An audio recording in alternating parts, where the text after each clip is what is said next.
ദൈവനാമത്തിന് മഹത്വം ഉണ്ടായിരിക്കട്ടെ. അനുഗ്രഹിക്കപ്പെട്ട നല്ല സമയത്തിനായിട്ട് ദൈവത്തെ സ്തുതിക്കുന്നു.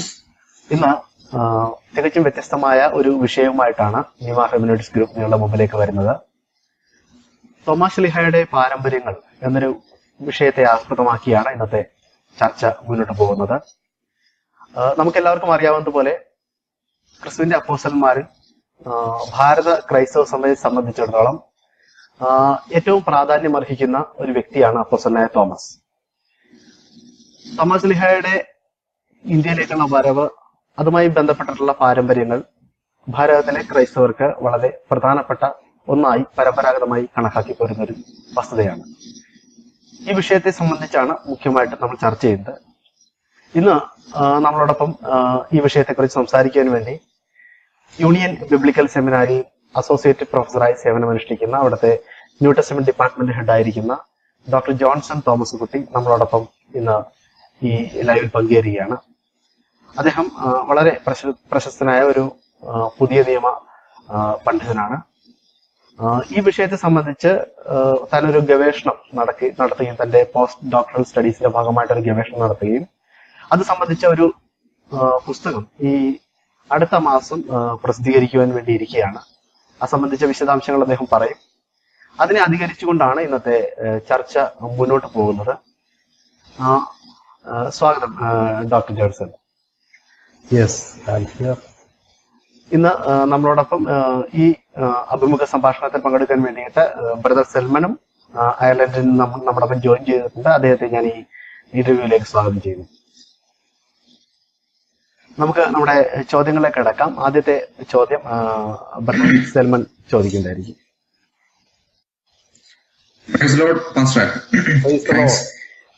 ആദ്യം തന്നെ ന്യൂമ ഹെർമനോട്ടിക്സ് ഗ്രൂപ്പിന്റെ ഒരു അതിഥിയായിട്ട് വന്നതിൽ ഞങ്ങൾ അതിയായി സന്തോഷിക്കുന്നു. പ്രത്യേകിച്ച് സാറിനെ പോലെയുള്ള വേദപണ്ഡിതന്മാരെ ഞങ്ങൾക്ക് പ്രയോജനപ്പെടുത്താൻ കഴിയുന്നതിൽ ഞങ്ങൾ സന്തോഷിക്കുന്നു. എന്റെ ആദ്യത്തെ ചോദ്യം, ഡാനിഷ് ബ്രദർ ഇൻട്രൊഡക്ഷൻ പറഞ്ഞപ്പോൾ പറഞ്ഞ അതിൽ നിന്ന് തന്നെയാണ് ഞാൻ ചോദ്യം ചോദിക്കുന്നത്. സാറിനെ ഇങ്ങനെ ഒരു ഗവേഷണം നടത്തുവാൻ പ്രേരിപ്പിച്ച ഘടകം എന്താണ്? എന്താണ് അതിനെ പ്രചോദനമായി ഇങ്ങനെ ഒരു പഠനത്തിലേക്ക് സാറ് നയിച്ചത്? എന്താണ് എന്റെ ആദ്യത്തെ ചോദ്യം. Thank you, Numa Hermeneutics Group, for inviting me for this very important discussion. And ഇതൊരു വളരെ സുപ്രധാനമായ ചോദ്യമാണ് ചോദിക്കപ്പെട്ടിരിക്കുന്നത്. യഥാർത്ഥത്തിൽ ഇതെന്റെ പോസ്റ്റ് ഡോക്ടറൽ ഗവേഷണമാണ്. എൻ്റെ ഗവേഷണം യോഹന്നാന്റെ സുവിശേഷത്തിലെ സമ്പാദനങ്ങളെ കേന്ദ്രീകരിച്ചായിരുന്നു. അത് ഞാൻ കംപ്ലീറ്റ് ചെയ്തത് നെതർലാൻഡ്സിലെ റാഡ്ബൗഡ് യൂണിവേഴ്സിറ്റിയിൽ നിന്നുമാണ്. അതിനു മുൻപ് ഞാൻ എൻ്റെ second masters in new testament ചെയ്തുകൊണ്ടിരുന്നത് പ്രിൻസ്റ്റൺ തിയോളജിക്കൽ സെമിനാരി ന്യൂജേഴ്സിയിലായിരുന്നു. ആ സമയത്താണ് തോമസ് പാരമ്പര്യത്തെക്കുറിച്ച് ഗഹനമായി ഞാൻ ചിന്തിക്കുവാൻ ആരംഭിച്ചത്. അതിന് മുഖാന്തരമായിട്ടും പ്രധാനമായിട്ട് രണ്ട് കാരണങ്ങളുണ്ടായിരുന്നു. ഒന്നാമതായി, PhD പ്രൊഫസർ ജോർജ് പാഴ്സേനിയോസിന്റെ യോഹന്നാന്റെ സുവിശേഷത്തിന്റെ ക്ലാസുകൾ എന്നെ അഗാധമായിട്ടും ഇപ്രകാരം ഒരു സ്റ്റഡിക്ക് പ്രേരിപ്പിക്കുവാനിടയായി തീർന്നു. അതിന്റെ ടേം പേപ്പറായിട്ട് ഞാൻ എഴുതിയ പേപ്പറിന്റെ ടൈറ്റിൽ ഇപ്രകാരമായിരുന്നു: seeing and believing, Thomas in John chapter 20, 24-27. Seeing and believing. Okay, there is a connection between seeing and believing in the Gospel of John. So I was trying to see the connection and how to foreground that connection in order to come to the theological conclusions. അതെന്നെ വല്ലാതെ ആകർഷിച്ച ഒരു passage ആയിരുന്നു. That means John chapter 20 verses 24-28 and it's in depth meaning. രണ്ടാമതായിട്ട് എന്നെ പ്രേരിപ്പിച്ച ഘടകം professor James H ചാൾസ്വർത്തിന്റെ കോഴ്സായ life and teachings of Jesus of Nazareth. That means നസറനായ യേശുവിന്റെ ജീവിതവും പഠിപ്പിക്കലും എന്ന കോഴ്സാണ്. അതും എന്നെ ആദ്യത്തെ കോഴ്സ് പോലെ അഗാധമായിട്ടും സ്പർശിച്ച ഒരു കോഴ്സായിരുന്നു. ക്ലാസ്സിലെ ഏക ഇന്ത്യൻ വിദ്യാർത്ഥി എന്നുള്ള നിലയിൽ പ്രൊഫസർ ജെയിംസ് ചാൾസ്വർത്ത് തുടർമാനമായിട്ടും തോമസിനെ കുറിച്ചും ഇന്ത്യൻ ക്രിസ്ത്യാനിത്വത്തെക്കുറിച്ചും എന്നെ ചലഞ്ച് ചെയ്യുവാനിടയായി തീർന്നു. വീണ്ടും എന്റെ PhD സമയത്ത് പോളണ്ടിലെ റാഡ്ബൗഡ് യൂണിവേഴ്സിറ്റിയിലെ പൗരസ്ത്യ ഗവേഷണ വിഭാഗത്തിലെ പ്രൊഫസേഴ്സ് എന്നെ ഇപ്രകാരം ഒരു സബ്ജക്ട് തിരഞ്ഞെടുക്കുവാൻ കണ്ടിന്യൂസ് ആയി പ്രേരിപ്പിച്ചുകൊണ്ടിരുന്നു. എന്റെ PhD പഠനം പൂർത്തീകരിച്ചതിന് ശേഷം പ്രൊഫസർ ജെയിംസ് ചാൾസ്വർത്ത് തുടർമാനമായി എന്റെ ബ്ലോഗുകൾ വായിക്കുവാനും എന്നെ പ്രോത്സാഹിപ്പിക്കുവാനും തുടങ്ങി. ഒരിക്കൽ അദ്ദേഹം ഇപ്രകാരം എഴുതി, "You are writing the best studies on Thomas I have ever seen from an Eastern thinker." അത് എന്നെ പിന്നെയും ഈ വിഷയത്തിലേക്ക് ആഴ്ന്നിറങ്ങുവാൻ പ്രേരിപ്പിച്ചു. ഞാൻ ഗവേഷണത്തിനായി ഒരു പ്രപ്പോസൽ തയ്യാറാക്കി. അത് പ്രശസ്ത ബ്രിട്ടീഷ് പബ്ലിഷേഴ്സായ ബ്ലൂംസ്ബറി T&T ക്ലാർക്കുമായി അദ്ദേഹം തന്നെ കണക്ട് ചെയ്തു തന്നു. ആ സീരീസിന്റെ ചീഫ് എഡിറ്ററും പ്രൊഫസർ ജെയിംസ് H. ചാൾസ്വർത്ത്. ധാരാളം ചരിത്രകാരന്മാർ തോമസിനെ കുറിച്ച് പഠനങ്ങൾ നടത്തിയിട്ടുണ്ട്. പാശ്ചാത്യർക്കും പൗരസ്ത്യർക്കും പല റേഞ്ചിലുള്ള കൺക്ലൂഷനിൽ എത്തിച്ചേരുവാനും ഇടയായിട്ടുണ്ട്. എന്നാൽ ഒരു ന്യൂ ടെസ്റ്റമെന്റ് ഗവേഷകൻ തോമസിനെ എന്ന ന്യൂ ടെസ്റ്റമെന്റ് ക്യാരക്ടറിനെ വ്യാഖ്യാനിച്ച ശേഷം മറ്റു അപ്പോക്രിഫ ഗ്രന്ഥങ്ങളിലേക്കും അവിടെ നിന്ന് കണ്ടിന്യൂസ് ആയി കടന്നു വരുന്നതായ ചരിത്രപരമായിട്ടുള്ള തന്തുക്കളെയും കോർത്തിണക്കി ഒരു വിശാലമായ ഫ്രെയിമിൽ നിന്നുകൊണ്ട് തോമസിനെ മനസ്സിലാക്കുവാൻ ഇതുവരെയും ആരും ശ്രമിച്ചിട്ടില്ല. അപ്രകാരം ഒരു ശ്രമമാണ് ഞാൻ ഈ സ്റ്റഡിയിലൂടെ ഉൾക്കൊള്ളുവാൻ ശ്രമിച്ചിട്ടുള്ളത്. ഒന്നാമതായിട്ട് ഒരു ന്യൂ ടെസ്റ്റമെന്റ് ഗവേഷകൻ എന്നുള്ള നിലയിലാണ് ഞാൻ ഈ സബ്ജക്റ്റിനെ നോക്കിക്കാണുവാൻ ആഗ്രഹിക്കുന്നത്. So my starting point is John's gospel and the framework of the new testament. അവിടെ നിന്ന് അടുത്ത തലത്തിലേക്ക് എത്തുമ്പോഴാണ് ഞാൻ ചരിത്രപരമായ തന്തുക്കളെയും കൂടെ ഈ ഗവേഷണത്തിലേക്ക് കൂട്ടി ഇണക്കുവാൻ താല്പര്യപ്പെടുന്നത്. മൂന്നാമതായിട്ട് ഒരു ഇന്ത്യൻ ക്രിസ്ത്യൻ എന്നുള്ള നിലയിലും ഞാൻ ഈ വിഷയത്തെ മനസ്സിലാക്കുവാൻ ശ്രമിക്കുകയാണ്. ഈ മൂന്ന് നിലയിൽ നിന്നുകൊണ്ടാണ് ഈ തോമസിനെ ഒരു കോംപ്രഹെൻസീവ് റേഞ്ചിൽ നിന്നുകൊണ്ട് അദ്ദേഹത്തെ മനസ്സിലാക്കുവാനും ഒരു പുസ്തകം എഴുതുവാനും അത് പബ്ലിഷ് ചെയ്യുവാനും ഞാൻ ഇവിടെ സമയം കണ്ടെത്തിയത്. അടുത്ത ചോദ്യം, ഇപ്പം സാറ് ഈ വിഷയത്തെക്കുറിച്ച് തോമസിനെ കുറിച്ച് പഠിക്കുമ്പോൾ അതിന്റെ കോംപ്രഹെൻസീവായിട്ട് തോമസ് എന്നുള്ള ഒരു വ്യക്തിയെ കുറിച്ച് തന്നെ ഒരു പഠനത്തിൽ നിന്നാണല്ലോ സാറിന്റെ ഗവേഷണം ആരംഭിച്ചിരിക്കുന്നത്. അപ്പൊ അങ്ങനെ ചിന്തിക്കുമ്പോൾ അപ്പോസ്തലനായ തോമസിനെ കുറിച്ചിട്ടുള്ള ജനകീയമായിട്ടുള്ള പല ധാരണകളാണ്. അതിൽ നിന്ന് എന്തെങ്കിലും ഒരു വ്യത്യാസം സാറിന്റെ പഠനത്തിലൂടെ സാറിന് തോമസിനെ കുറിച്ച് മനസ്സിലാക്കാൻ സാധിച്ചിട്ടുണ്ട്? ഇപ്പൊ ഒരു ഉദാഹരണം പറഞ്ഞു കഴിഞ്ഞാല് സംശയത്തിന്റെ ഒരു പ്രതീകമായിട്ടാണ് തോമസിനെ നമ്മളെല്ലാവരും കാണുന്നത്. അത്തരത്തിലുള്ള തോമസിന്റെ ആ ക്യാരക്ടറുമായിട്ട് ബന്ധപ്പെട്ട എന്തെങ്കിലും ഒരു വ്യത്യസ്തമായ ഒരു ചിന്ത സാറിന് ഉണ്ടായിട്ടുണ്ടോ? അതിനെ കുറിച്ചൊന്ന് വിശദീകരിക്കാൻ സാധിക്കും? Thank you for this question. ഈ ഒരു ചോദ്യം ഞാൻ പ്രതീക്ഷിച്ചിരുന്നു. അപ്പോസ്തലനായ തോമസിനെ നാം പലപ്പോഴും സംശയത്തിന്റെയും അവിശ്വാസത്തിന്റെയും അവിശ്വസ്തതയുടെയും പ്രതീകമായിട്ടാണ് കാണാറുള്ളത്. Because is A synonym for doubt, disbelief and unfaithfulness. That is the way many people consider him and interpret him. പല നിഘണ്ടുകളിലും തോമസ് എന്ന പേര് സെർച്ച് ചെയ്തപ്പോൾ ഈ ഒരു പോപ്പുലർ അർത്ഥമാണ് കൽപ്പിച്ചു നൽകിയിരിക്കുന്നതായിട്ട് കാണുവാനിടയായി തീർന്നത്. യോഹന്നാന്റെ സുവിശേഷത്തിലെ ചില ഭാഗങ്ങൾ ഉദ്ധരിച്ചാണ് ഇപ്രകാരം ഒരു വ്യാഖ്യാനം കൽപ്പിച്ചു നൽകിയിട്ടുള്ളത്. എന്നാൽ ഇത് യോഹന്നാന്റെ സുവിശേഷത്തെ വസ്തുനിഷ്ഠമായി അവലോകനം ചെയ്യാതെയുള്ള ഒരു വ്യാഖ്യാനമാണ് എന്നാണ് ഞാൻ മനസ്സിലാക്കുന്നത്.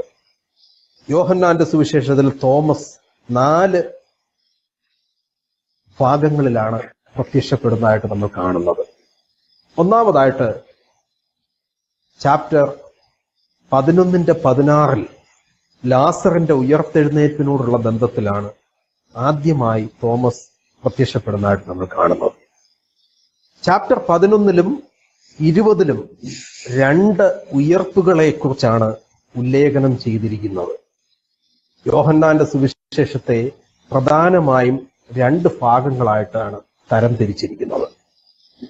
ചാപ്റ്റേഴ്സ് 1-12, 1-ാം അധ്യായം മുതൽ 12-ാം അധ്യായം വരെയുള്ള അധ്യായങ്ങളെ ബുക്ക് ഓഫ് സയൻസ് അഥവാ അടയാളത്തിന്റെ പുസ്തകം എന്നും, ചാപ്റ്റേഴ്സ് 13-21 മഹത്വത്തിന്റെ പുസ്തകം, that means book of glory എന്നും ചരിത്രകാരന്മാർ, വേദപണ്ഡിതാക്കൾ വിശകലനം ചെയ്ത് രേഖപ്പെടുത്തിയിട്ടുണ്ട്.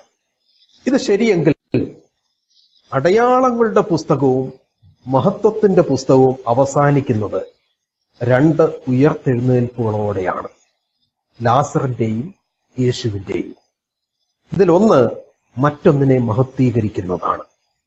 ലാസറിന്റെ രോഗവിവരമറിഞ്ഞ യേശു ബഥാന്യയിലേക്ക് പോകുവാൻ തയ്യാറെടുക്കുമ്പോൾ ആണ് ഈ സംഭവം നടക്കുന്നത്.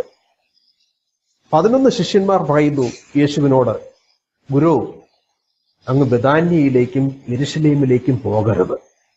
കാരണം എന്തെന്നാൽ യഹൂദന്മാർ അങ്ങയെ കല്ലെറിയുവാൻ ശ്രമിച്ചത് ഞങ്ങൾ കണ്ടതാണ്.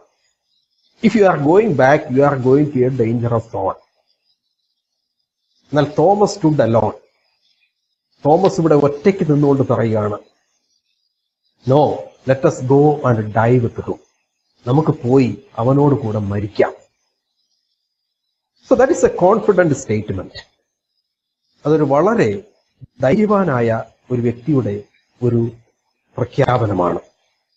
അദ്ദേഹം തന്നെയല്ല, നമ്മുടെ സമൂഹത്തിന്റെ നിലപാടുകൾ അനുസരിച്ച് ഭൂരിപക്ഷം എന്ത് പറയുന്നു അതിനനുസരിച്ച് നമ്മളെല്ലാവരും മുന്നോട്ട് പോകാറാണ് തയ്യാർ.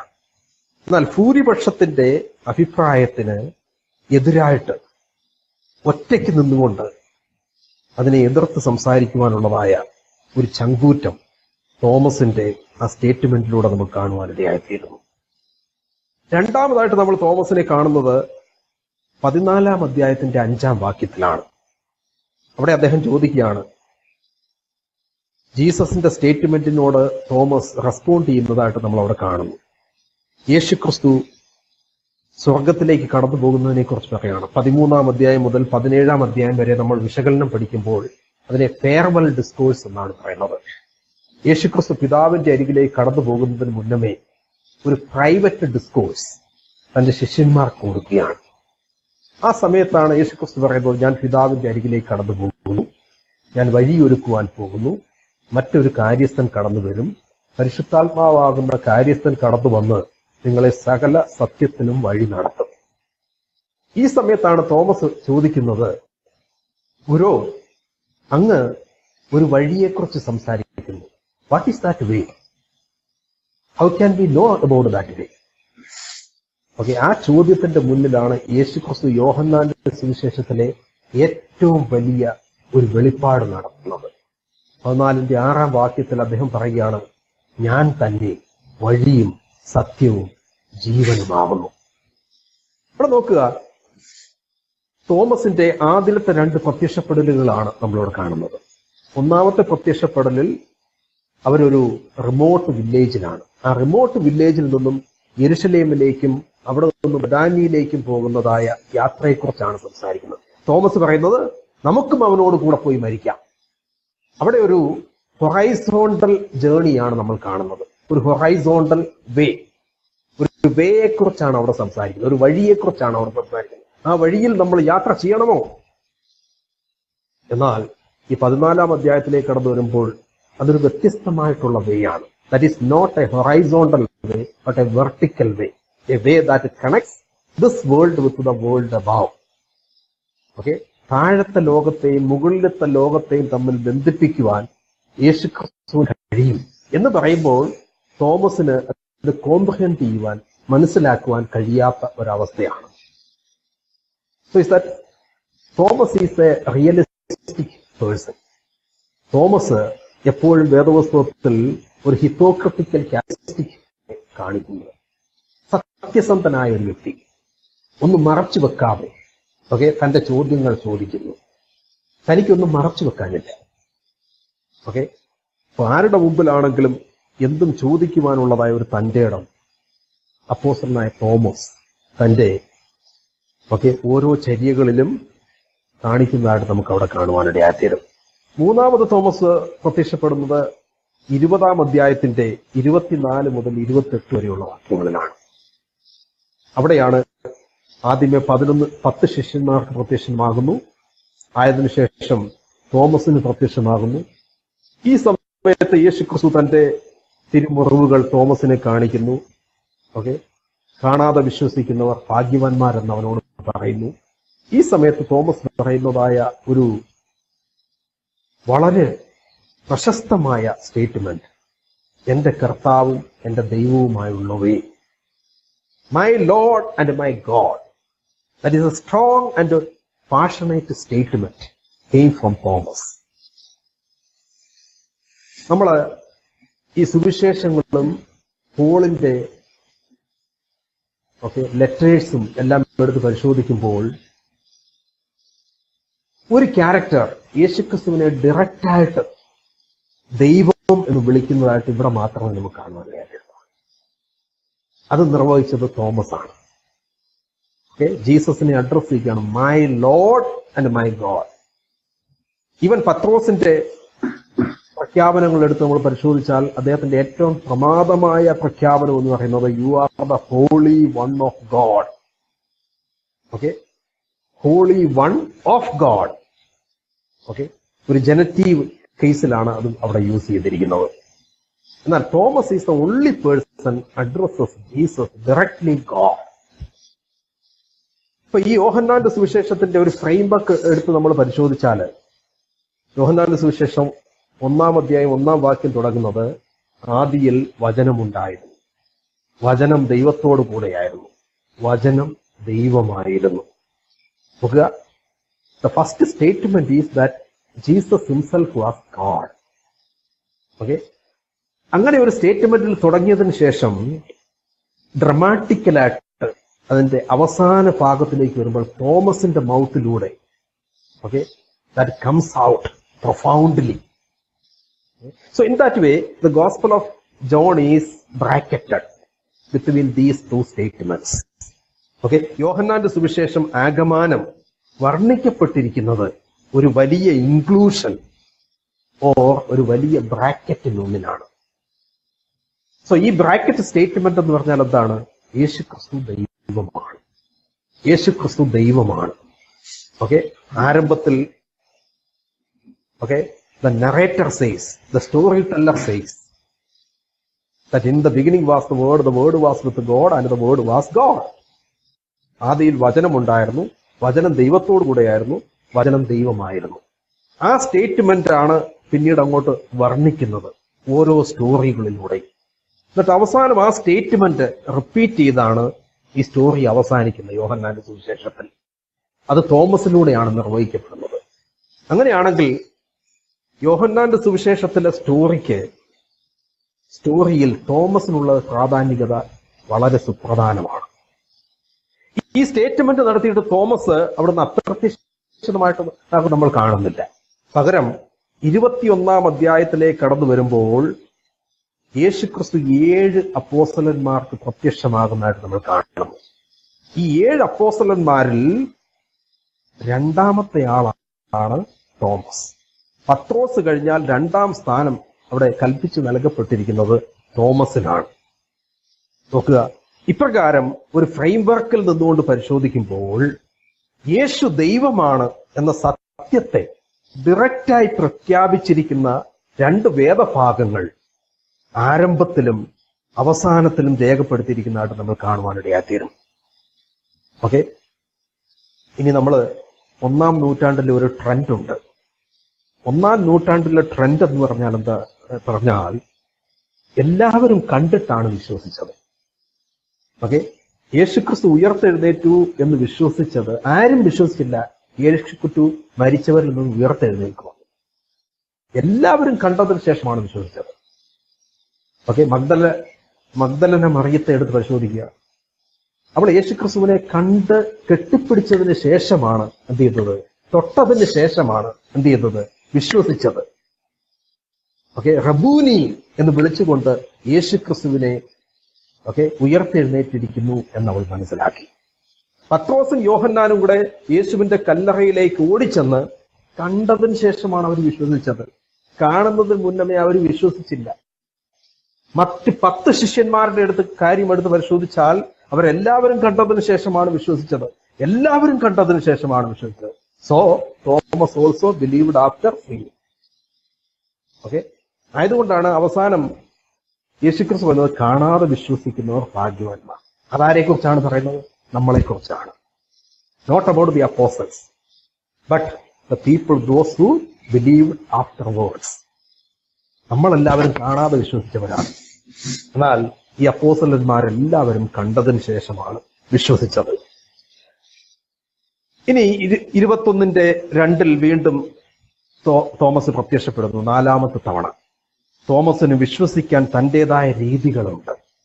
അത് നമ്മൾ മനസ്സിലാക്കണം. ഓക്കെ, തോമസിന് വിശ്വസിക്കാൻ അവൻ്റെതായ രീതികളുണ്ട്. അതൊരിക്കലും തെറ്റായിട്ട് എനിക്ക് തോന്നുന്നില്ല. അവൻ വിശ്വസിച്ചു. യേശു കർത്താവും ദൈവമാണെന്ന് അവൻ ഏറ്റുപറയുവാനിടയായി തീർന്നു. ഒറ്റുകാരനായിരുന്ന യൂദാസിനേക്കാളും തള്ളിപ്പറഞ്ഞ പത്രോസിനേക്കാളും തോമസ് മനുഷ്യ മനസ്സുകളെ കീഴടക്കുവാൻ കഴിവുള്ള കഥാപാത്രമായിട്ട് യോഹന്നാന്റെ സുവിശേഷത്തിൽ അവശേഷിക്കുകയാണ്. തന്റെ സത്യസന്ധത, കപടരഹിതമായ മനോഭാവവും വിശ്വാസവും, നേതൃത്വ പാഠവും, let us go and die with him. That shows his leadership quality. Okay, നേതൃത്വ പാഠവും വളരെ പ്രധാനപ്പെട്ട സ്വഭാവ സവിശേഷതകളായിട്ട് നമ്മൾ മനസ്സിലാക്കേണ്ടത് ആവശ്യമാണ്. അദ്ദേഹം പത്രോസിനേക്കാളും യോഹന്നാനേക്കാളും ഒട്ടും മോശം വ്യക്തിയായിരുന്നതായിട്ട് എനിക്ക് തോന്നുന്നില്ല. ലേറ്റർ ചർച്ച് ഫാദേഴ്സ് തങ്ങളുടെ വ്യാഖ്യാനങ്ങളിൽ അദ്ദേഹത്തെ സംശയത്തിന്റെ പ്രതീകമായി വ്യാഖ്യാനിക്കുകയായിരുന്നു. Okay, that started from 2nd century. Okay, അദ്ദേഹത്തെ സംശയത്തിന്റെ പ്രതീകമായിട്ട് വ്യാഖ്യാനിച്ചു. ഇത് വീണ്ടും തെളിയിക്കുവാൻ തക്ക തെളിവുകൾ അപ്പോക്രിഫ ഗ്രന്ഥങ്ങളിലുണ്ട്. അപ്പോക്രിഫ ഗ്രന്ഥങ്ങൾ നമ്മൾ വായിക്കുമ്പോൾ തോമസ് യേശുക്രിസ്തുവിനോടുകൂടെ പറ്റി നിന്നതായ ഒരു ശിഷ്യനായിരുന്നു എന്ന് നമുക്ക് കാണുവാനിടയായിരുന്നു. ആയതുകൊണ്ടാണ് യോഹന്നാന്റെ സുവിശേഷത്തിൽ രേഖപ്പെടുത്തിയിട്ടുണ്ട്, he was the twin of Jesus. Okay, he was the twin of Jesus. What is twin? Okay, യേശുക്രിസ്തുവിന്റെ ഒരു ഇരട്ട സഹോദരനെ പോലെയായിരുന്നു. That is not the physical twin but the spiritual twin.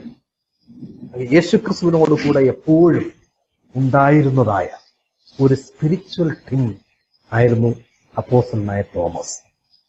ആയതുകൊണ്ട് ഇപ്രകാരമുള്ളതായ കൺക്ലൂഷൻസിലാണ് ഞാൻ എത്തിച്ചേർന്നിരിക്കുന്നത്. Okay, in that sense this study is going to be little different from the regular understandings and the regular conclusions. Thank you sir. Thanks sir. ഓരോ ചോദ്യങ്ങൾക്കും വളരെ ആധികാരികമായിട്ട് തന്നെ മറുപടി പറയുന്നു എന്നതിൽ ഞങ്ങൾക്ക് വളരെ സന്തോഷമുണ്ട്. എന്റെ ചോദ്യം സാർ, എന്റെ ഒന്നാമത്തെ ചോദ്യത്തിൽ സാറ് ഒരു ചെറിയ സൂചനായിരുന്നു. ചരിത്രപരമായ പുസ്തകങ്ങളും സാറ് ഈ ഗ്രന്ഥത്തിന് മേടിച്ചിരുന്നു. അതിൽ നിന്നുകൊണ്ടൊരു ചോദ്യം ചോദിക്കുകയാണ്. ഇപ്പൊ നമ്മള് ന്യൂ ടെസ്റ്റ്മെന്റ് അല്ലെങ്കിൽ ഓൾ ബൈബിൾ ആണെങ്കിൽ 66 പുസ്തകങ്ങളെ ആണ് നമ്മൾ ക്രോഡീകരിച്ച് ആ ഒരു കാനോനികം എന്ന് പറയുന്നത്. അപ്പൊ അതിന്റെ പുറത്തുള്ള അപ്പോക്രിഫ ഗ്രന്ഥങ്ങൾക്ക് ഇതുമായി എന്താണ് ഇത്രയും പ്രാധാന്യം കൊടുക്കുന്നത്, അല്ലെങ്കിൽ എന്താണ് ഇതിന്റെ ആധികാരികത എന്താണ് ഈ വിഷയത്തോടുള്ള ബന്ധത്തിൽ? അവിടെ നിന്നൊരു ചോദ്യം വന്നാൽ അതിനെ എങ്ങനെ സാറ് നോക്കിക്കാണും? So thank you so much for this important question. 66 പുസ്തകങ്ങൾ അടങ്ങിയ ഒരു പുസ്തകത്തിന്റെ കാനോണിസിറ്റിയെ പൂർണ്ണമായും പിന്തുടരുന്ന ഒരു വിശ്വാസിയാണ് ഞാൻ. Okay, let me underline that. 66 പുസ്തകങ്ങൾ അടങ്ങിയ ഒരു പുസ്തകത്തിന്റെ കാനോണിസിറ്റി പൂർണ്ണമായും പിന്താങ്ങുകയും പിന്തുടരുകയും ചെയ്യുന്ന ഒരു വിശ്വാസിയാണ് ഞാൻ. എന്നാൽ ഈ 66 പുസ്തകങ്ങൾ മാത്രമേ വായിക്കാവൂ എന്ന അഭിപ്രായം എനിക്കില്ല. അപ്പോക്രിഫ പുസ്തകങ്ങൾ പൂർണ്ണമായും സാങ്കല്പികവും ഭാവനാത്മകവുമാണെന്ന് വാദിക്കുന്നവരുണ്ട്. എന്നാൽ ചരിത്രപരമായ വസ്തുതകൾ ഈ ഗ്രന്ഥങ്ങളിൽ അടങ്ങിയിട്ടുണ്ട് എന്ന് വിശ്വസിക്കുന്ന ഒരാളാണ് ഞാൻ. ചരിത്രപരമായിട്ടുള്ള തന്തുക്കൾ ഈ അപ്പോക്രിഫ ഗ്രന്ഥങ്ങളിൽ ഉല്ലേഖനം ചെയ്തിട്ടുണ്ട്. അതിനറൗണ്ടിലാണ് എന്ത് ചെയ്തിരിക്കുന്നത്? ഭാവനാത്മകവും സാങ്കല്പികവുമായിട്ടുള്ള കാര്യങ്ങൾ കോർത്തിണക്കിയിരിക്കുന്നത്. ചിലപ്പോൾ ചരിത്ര വസ്തുതകളെ സാങ്കല്പികവും ഭാവനാത്മകവുമായ ഭാഷയിൽ ചരിത്രകാരന്മാർ വിശകലനം ചെയ്യാറുണ്ട്. That is a phenomenon that we see when people write historical documents or historical annals. എന്റെ രചനയിൽ പുതിയ നിയമത്തിന് പുറത്ത് 4 അപ്പോക്രിഫ ഗ്രന്ഥങ്ങളാണ് ഞാൻ ഉൾപ്പെടുത്തിയിരിക്കുന്നത്. ഒന്നാമതായിട്ട് ഗോസ്പൽ ഓഫ് തോമസ്. എന്താണ് gospel of Thomas? Gospel of Thomas is A document that includes 114 sayings of Jesus. നമ്മുടെ മറ്റ് സുവിശേഷങ്ങളിൽ നിന്ന് വ്യത്യസ്തമാണ് ഗോസ്പൽ ഓഫ് തോമസ്. എങ്ങനെയെന്ന് ചോദിച്ചാൽ 114 യേശുക്രിസ്തുവിന്റെ മഹത് വചനങ്ങളെ അതിൽ രേഖപ്പെടുത്തിയിരിക്കുകയാണ്. രണ്ടാമത്തെ പുസ്തകം ഞാൻ സെലക്ട് ചെയ്തിരിക്കുന്നത് Book of Thomas the Contender എന്നുള്ളതായ പുസ്തകമാണ്. അതിന്റെ നേച്ചർ എന്താണെന്ന് ചോദിച്ചാൽ അതിന്റെ ആദ്യത്തെ പകുതിയിൽ മൊത്തത്തിൽ സംവാദങ്ങളാണ്, യേശുക്രിസ്തുവും തോമസും തമ്മിലുള്ളതായ സംവാദങ്ങൾ. എന്നാൽ രണ്ടാമത്തെ പകുതിയിലേക്ക് കടന്നു വരുമ്പോൾ ഇവിടെ നമ്മൾ കാണുന്ന ഒരു മോണോലോഗാണ്. യേശുക്രിസ്തു മാത്രം സംസാരിക്കുന്ന ഒരവസ്ഥയിലേക്ക് കടന്നു. ഡയലോഗിൽ നിന്നും മോണോലോഗിലേക്ക് കടന്നു വരുന്നതായ ഒരു രീതിയിലാണ് ആ പുസ്തകം ക്രമീകരിച്ചിരിക്കുന്നത്. മൂന്നാമത് ഞാൻ തിരഞ്ഞെടുത്തിരിക്കുന്ന പുസ്തകം Acts of Thomas. That is more a kind of novelistic type of a writing. A novel പോലെയുള്ള ഒരു പുസ്തകമാണത്. ആക്ട്സ് ഓഫ് തോമസ് എന്ന് പറഞ്ഞ് more a like of a novelistic writing. നാലാമത് ഞാൻ തിരഞ്ഞെടുത്തിരിക്കുന്ന പുസ്തകം ഇൻഫൻസി ഗോസ്പൽ ഓഫ് തോമസ്. ആ പുസ്തകം നമ്മൾ വായിക്കുമ്പോൾ നമ്മുടെ കാനോണിക്കൽ ഗോസ്പൽസിൽ നമ്മൾ സാധാരണയായിട്ട് കാണുന്നത് യേശുക്രിസ്തുവിന്റെ മറിയയുടെ കൺസെപ്ഷനും തന്നെയുമല്ല അദ്ദേഹത്തിന്റെ ജനന സമയവും എങ്ങനെ ജനിക്കുന്നു എന്നും 2 ചാപ്റ്ററിൽ മാത്യുവിലും ലൂക്കിലും രേഖപ്പെടുത്തിയതിനു ശേഷം ലൂക്കോസിന്റെ സുവിശേഷത്തിൽ മാത്രമാണ് നമുക്ക് കാണുന്നത് 12ാമത്തെ വയസ്സിൽ എന്ത് ചെയ്യുന്നു, യേശുക്രിസ്തു ദേവാലയത്തിലേക്ക് വരുന്നു. എന്നാൽ ഈ ബോയ്ഹുഡ് ഡേയ്സിനെ കുറിച്ചോ ഒന്നും നമ്മൾ അവിടെ കാണുന്നില്ല. എന്നാൽ ഇൻഫൻസി ഗോസ്പൽ ഓഫ് തോമസിൽ may be it is novelistic fiction or some kind of സാങ്കല്പികമായിട്ടുള്ള കഥകളായിരിക്കാം. എന്നാൽ അതിനകത്ത് ചില ചരിത്ര തന്തുക്കൾ ഉണ്ട് എന്നുള്ളത് ചിലർ മനസ്സിലാക്കും. എന്റെ പ്രധാന ഫോക്കസ് യോഹന്നാന്റെ സുവിശേഷമാണ്. ഈ പുസ്തകങ്ങളൊക്കെ ഞാൻ എടുത്തെങ്കിലും എന്റെ പ്രധാന ഫോക്കസ് യോഹന്നാന്റെ സുവിശേഷമാണ്. യോഹന്നാന്റെ സുവിശേഷത്തിലെ വസ്തുതകളെ എപ്രകാരം അപ്പോക്രിഫ ഗ്രന്ഥങ്ങൾ പിന്തുടരുന്നു എന്നാണ് ഞാൻ അവലോകനം ചെയ്യുന്നത്. യോഹന്നാന്റെ സുവിശേഷത്തിലെ വസ്തുതകൾ എപ്രകാരം അപ്പോക്രിഫ ഗ്രന്ഥങ്ങൾ പിന്തുടരുന്നു എന്നാണ് ഞാൻ അവലോകനം ചെയ്യുന്നത്. ഇവിടെ നമ്മൾ കാണുന്ന ചില പ്രധാന കാര്യങ്ങൾ യോഹന്നാന്റെ സുവിശേഷത്തിലും അപ്പോക്രിഫ ഗ്രന്ഥങ്ങളിലും കാണുന്ന ചില താരതമ്യങ്ങൾ എന്തെന്ന് ചോദിച്ചാൽ, ഒന്നാമതായിട്ട് യേശുവും തോമസും തമ്മിൽ നല്ല ഒരു ആത്മീക ബന്ധമുണ്ടായിരുന്നു. യേശുവും തോമസും തമ്മിൽ നല്ല ഒരു ആത്മീക ബന്ധമുണ്ടായിരുന്നു. രണ്ടാമതായിട്ട് യോഹന്നാനിലും പിന്നീടുള്ള ഗ്രന്ഥങ്ങളിലും തുടർമാനമായി തോമസിനെ ട്വിൻ ബ്രദർ, യേശുവിന്റെ ഇരട്ട, ദാറ്റ് ഈസ് ആത്മീക ഇരട്ട ആയി ചിത്രീകരിച്ചിട്ടുണ്ട്. മൂന്നാമതായിട്ട് യേശുവിനെ തോമസ് ദൈവമായി ഈ ഗ്രന്ഥങ്ങളിൽ രേഖപ്പെടുത്തിയിട്ടുണ്ട്. ആദ്യമായിട്ട് യോഹന്നാന്റെ സുവിശേഷത്തിൽ നമ്മൾ കാണുന്നത് 20:28 തോമസ് യേശുവിനെ അഡ്രസ് ചെയ്യുന്നു, my Lord and my God, എന്റെ കർത്താവും എന്റെ ദൈവവുമായുള്ളവേ. ഇപ്രകാരമുള്ള സ്റ്റേറ്റ്മെന്റ്സ് നമ്മൾ അപ്പോക്രിഫ ഗ്രന്ഥങ്ങളിലും തോമസിന്റെ വായിലൂടെ കടന്നു വരുന്നതായിട്ട് നമുക്ക് കാണുവാനിടയായിരുന്നു. എന്റെ ദൈവവും എന്റെ കർത്താവുമായുള്ളവേ എന്ന് തുടർമാനമായിട്ട് ഈ എല്ലാ ഗ്രന്ഥങ്ങളിലും നമുക്ക് കാണുവാനിടയായിരുന്നു. ഇനി ഇൻഫൻസി ഗോസ്പൽ ഓഫ് തോമസ് എന്ന് പറയുന്ന 4ാമത്തെ ഗോസ്പലിനെ കുറിച്ച് ഞാൻ പറയാനിടയായിരുന്നു. ആ ഗോസ്പലിൽ തോമസ് യേശുവിന്റെ ഫ്രണ്ടും ശിഷ്യനുമായി ശൈശവ പ്രായം മുതൽക്കേ ഒരുമിച്ചുണ്ടായിരുന്നു എന്നാണ് രേഖപ്പെടുത്തിയിരിക്കുന്നത്. ഓക്കെ, യേശു ക്രിസ്തുവിന്റെ ഫ്രണ്ടും ചൈൽഡ്ഹുഡ് ഫ്രണ്ടും ശിഷ്യനുമായിട്ട് ഓക്കെ ശൈശവ പ്രായം മുതലേ ഉണ്ടായിരുന്നു. യേശുവിന്റെ ബ്രദറായ യാക്കോബ്, തോമസ്, ഇവർ 3 പേരും കൂടെ നല്ല ഫ്രണ്ട്ഷിപ്പിലായിരുന്നു എന്നാണ് ആ പുസ്തകത്തിൽ രേഖപ്പെടുത്തിയിരിക്കുന്നത്. 2 മുതൽ 5-ാം നൂറ്റാണ്ട് വരെയുള്ളതായ കാലയളവുകളിലാണ് ഗോസ്പൽ ഓഫ് തോമസും ബുക്ക് ഓഫ് തോമസും ആക്ട്സ് ഓഫ് തോമസും ഇൻഫൻസി ഗോസ്പൽ ഓഫ് തോമസും രചിക്കപ്പെട്ടിട്ടുള്ളത്. 2-ാം നൂറ്റാണ്ട് മുതൽ 5-ാം നൂറ്റാണ്ട് വരെ. യോഹന്നാന്റെ സുവിശേഷം 1-ാം നൂറ്റാണ്ടിൽ എഴുതിയെങ്കിൽ ഈ ഗ്രന്ഥങ്ങൾ 2-ാം നൂറ്റാണ്ട് മുതൽ 5-ാം നൂറ്റാണ്ട് വരെ എഴുതിയെങ്കിൽ അതിന്റെ അർത്ഥം എന്താണ്? തോമസിനെ കുറിച്ചുള്ളതായ ട്രഡിഷൻ കണ്ടിന്യൂസ് ആയിരുന്നു. ഓക്കെ, തോമസിനെ കുറിച്ചുള്ളതായ ട്രഡിഷൻസ് കണ്ടിന്യൂസ് ആയിരുന്നു ഈ ഗ്രന്ഥങ്ങളിലൂടെ. യോഹന്നാന്റെ സുവിശേഷത്തിൽ രേഖപ്പെടുത്താതെ വാമൊഴിയായി പ്രചരിക്കപ്പെട്ട പല കാര്യങ്ങളും ഈ പാരമ്പര്യ ഗ്രന്ഥങ്ങളിൽ ഉല്ലേഖനം ചെയ്തിട്ടുണ്ട്. Okay, once again I repeat, യോഹന്നാന്റെ സുവിശേഷത്തിൽ രേഖപ്പെടാതെ വാമൊഴിയായി പ്രചരിക്കപ്പെട്ട പല കാര്യങ്ങളും എന്ന് പറഞ്ഞാൽ തോമസിനെ കുറിച്ചുള്ള കാര്യങ്ങളും ഈ പാരമ്പര്യ ഗ്രന്ഥങ്ങളിൽ ഉല്ലേഖനം ചെയ്തിരിക്കുന്നതായിട്ട് നമുക്ക് കാണുവാനിടയായിത്തീരും. So in that sense, I am trying to see how there is a continuation happening between the Gospel of John and in the succeeding centuries, where Thomas was clearly narrated and portrayed and delineated. Thank you sir. അടുത്ത ഒരു ചോദ്യം എന്ന് പറയുന്നത്, നമ്മൾ ഈ സാറിന്റെ ഈ ഗവേഷണത്തെ കുറിച്ച് പറയുമ്പോൾ ഈ ഒരു ഗവേഷണത്തിൽ സാർ സ്വീകരിച്ചിട്ടുള്ള മാനദണ്ഡങ്ങളും അതിനുവേണ്ടി സാർ ഉപയോഗിച്ചിട്ടുള്ള രീതികളും എന്താണെന്നൊന്ന് ചുരുക്കമായിട്ടൊന്ന് വിശദീകരിക്കാമോ? തീർച്ചയായും. ഈ ഗവേഷണത്തിനായിട്ട് ഞാൻ സ്വീകരിച്ചിട്ടുള്ള മാനദണ്ഡങ്ങളെക്കുറിച്ചും രീതികളെക്കുറിച്ചും പറയുമ്പോൾ ചില കാര്യങ്ങൾ വസ്തുനിഷ്ഠമായിട്ട് പറയേണ്ടത് അത്യന്താപേക്ഷിതമാണ്. ഒന്നാമതായിട്ട് പുതിയ നിയമം, അപ്പോക്രിഫ ഗ്രന്ഥങ്ങൾ, ഹിസ്റ്റോറിക്കൽ ട്രഡിഷൻസ് until today.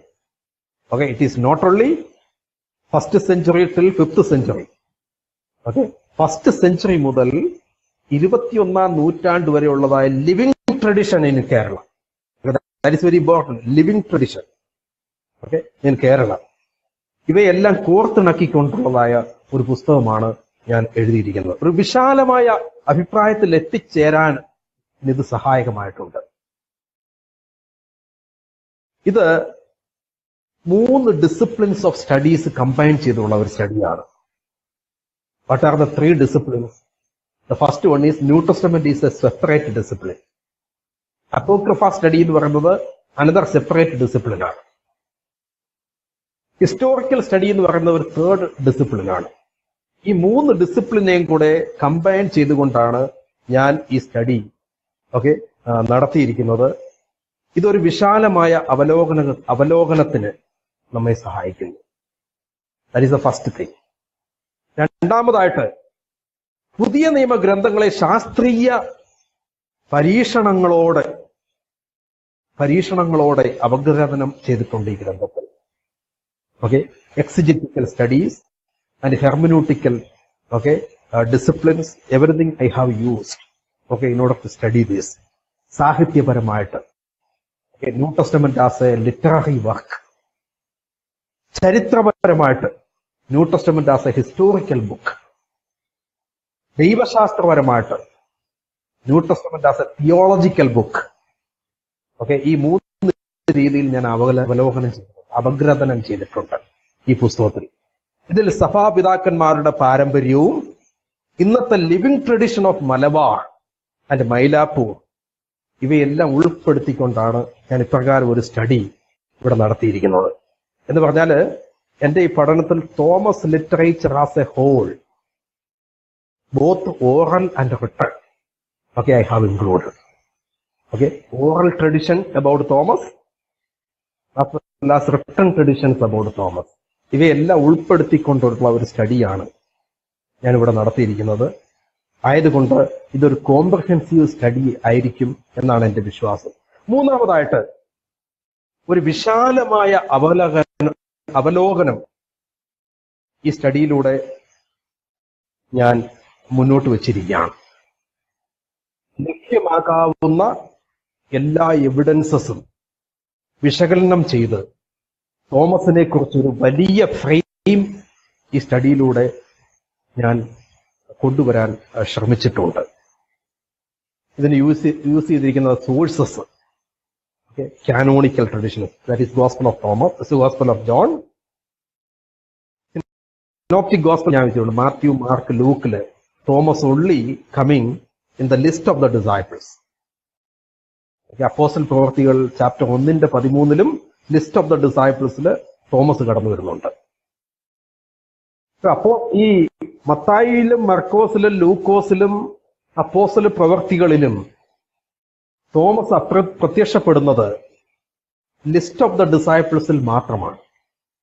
എന്നാൽ യോഹന്നാന്റെ സുവിശേഷത്തിൽ മാത്രമാണ് അദ്ദേഹം ഒരു പ്രൊഫൗണ്ടഡ്, ഒരു ഗ്രേറ്റ് ക്യാരക്ടറായിട്ട് നമ്മുടെ മുമ്പിലേക്ക് കടന്നു വരുന്നത്, 4 സീനിൽ പ്രത്യക്ഷപ്പെട്ടുകൊണ്ട്. അപ്പോൾ ഈ ട്രഡീഷൻസ് എല്ലാം ഞാൻ ഇൻകോർപ്പറേറ്റ് ചെയ്തിട്ടുണ്ട് എന്റെ സ്റ്റഡിയിൽ. ഇനി ഭൂമിശാസ്ത്രപരമായിട്ടുള്ള ലൊക്കേഷൻസ്, അത് Thomas is connected to Jerusalem, Thomas is connected to East Syria, Edessa is considered as the historical location of the Syriac Christianity. ആ സിറിയ ക്രിസ്ത്യാനിറ്റിയുടെ ലൊക്കേഷൻ അഥവാ ഈറ്റില്ലം എന്ന് പറയുന്നതായ എഡേസയിൽ നിന്നാണ് സിറിയ ക്രിസ്ത്യാനിറ്റി ഇന്ത്യയിലേക്ക് കടന്നു വന്നതെന്നാണ് നമ്മളെല്ലാവരും വിശ്വസിക്കുന്നത്.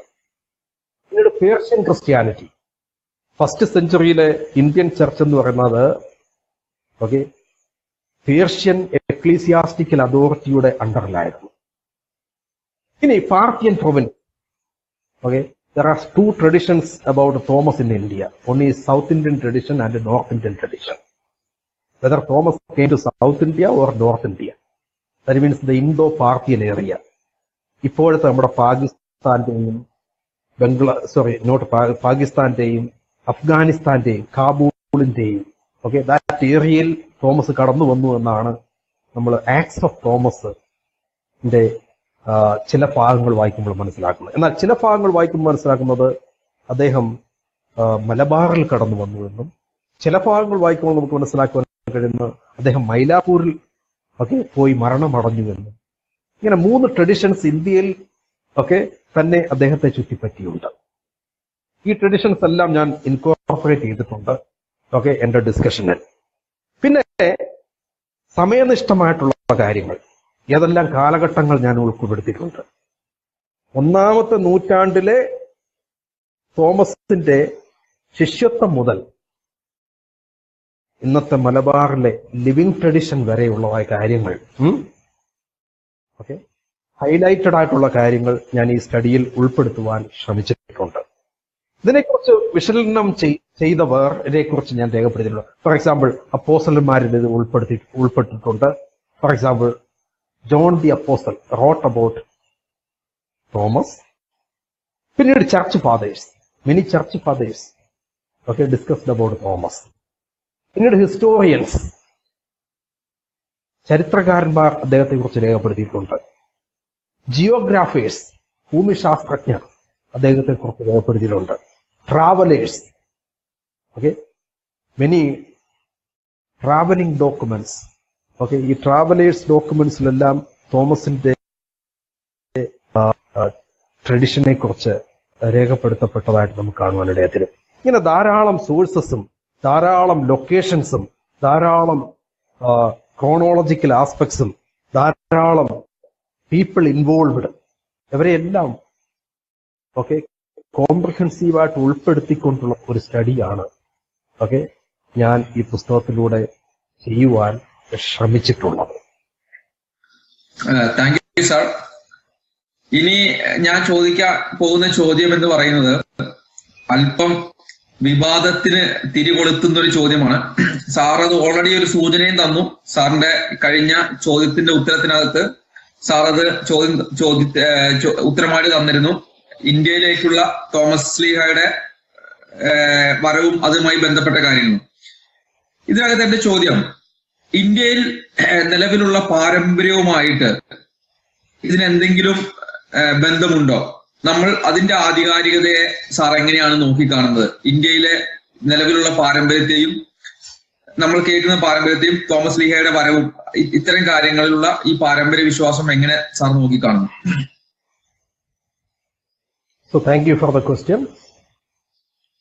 BC 1000 മുതൽ ഇന്ത്യക്ക് അറേബ്യൻ രാജ്യങ്ങൾ, അസീറിയൻ സാമ്രാജ്യം, ബാബിലോണിയൻ സാമ്രാജ്യം, യവനായ സാമ്രാജ്യങ്ങൾ, റോമൻ സാമ്രാജ്യം, ചൈനീസ് സാമ്രാജ്യം, ഇങ്ങനെയുള്ള സാമ്രാജ്യങ്ങളുമായിട്ട് ബന്ധമുണ്ടായിരുന്നതായി തെളിയിക്കപ്പെട്ടിട്ടുണ്ട്. കേരളം ആനക്കൊമ്പ്, തേക്കുതടി, ചന്ദനമരം, എയ്പ്സ് എന്ന് പറഞ്ഞ കുരങ്ങന്മാർ, മയിലുകൾ എന്നിവയ്ക്ക് പ്രശസ്തമായ നാടായിരുന്നു. ഇന്നും അങ്ങനെ തന്നെ എന്നാണ് എനിക്ക് തോന്നുന്നത്.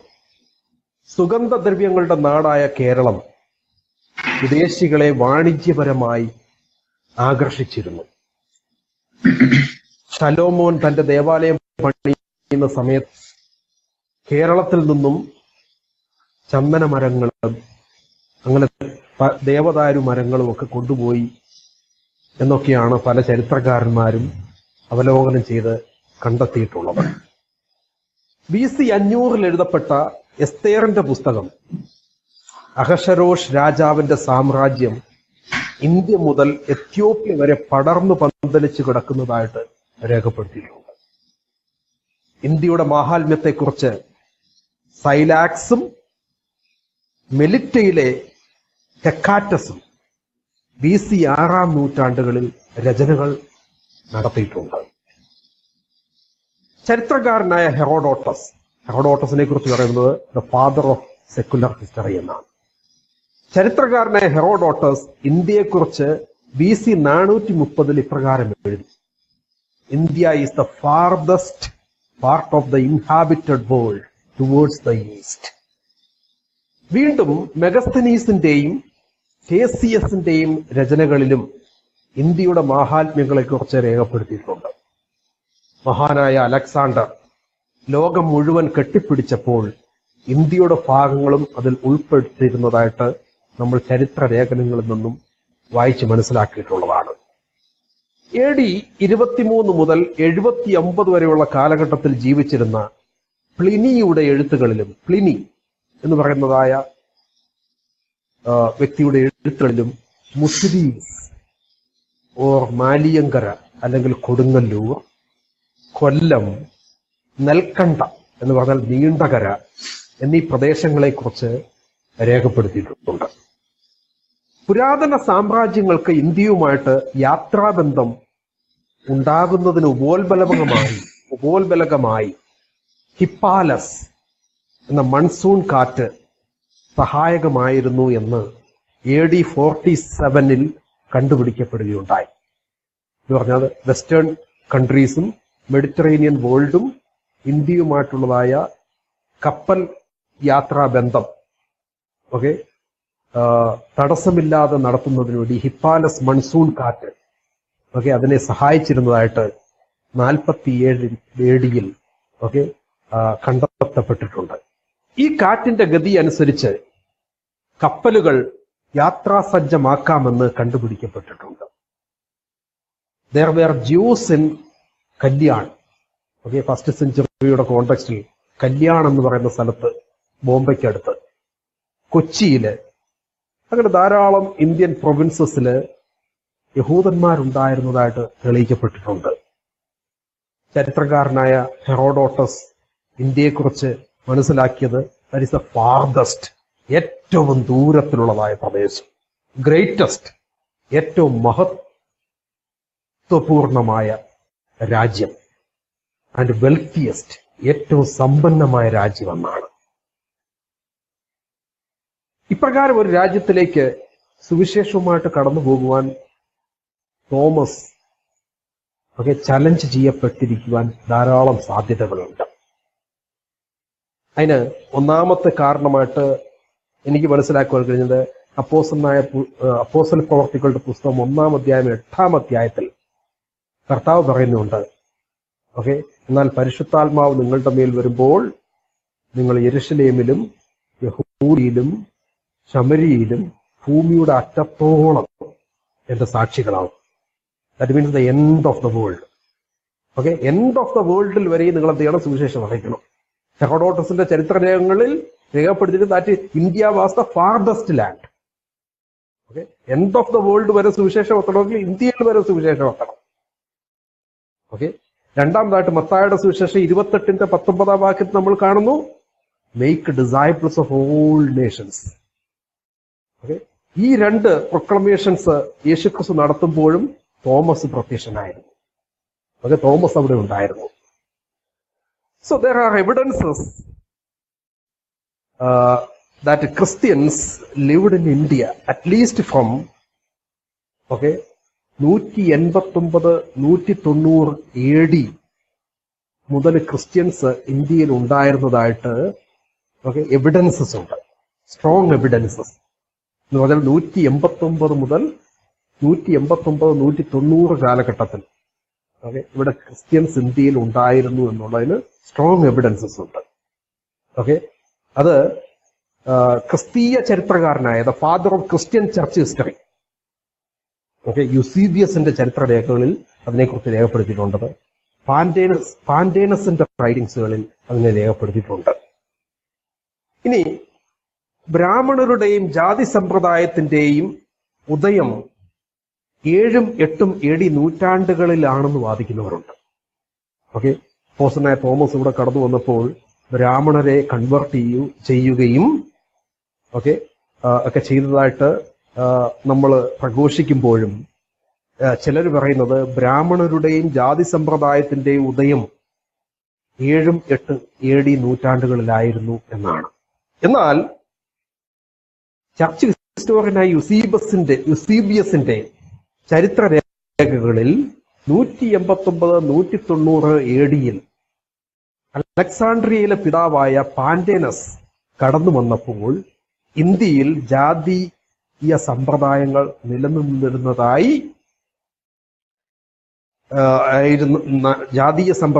നിലനിന്നിരുന്നതായും തത്വചിന്തകരും അവിവാഹിതരും ആയ മേൽജാതിക്കാർ ജീവിച്ചിരുന്നതായും രേഖപ്പെടുത്തിയിട്ടുണ്ട്.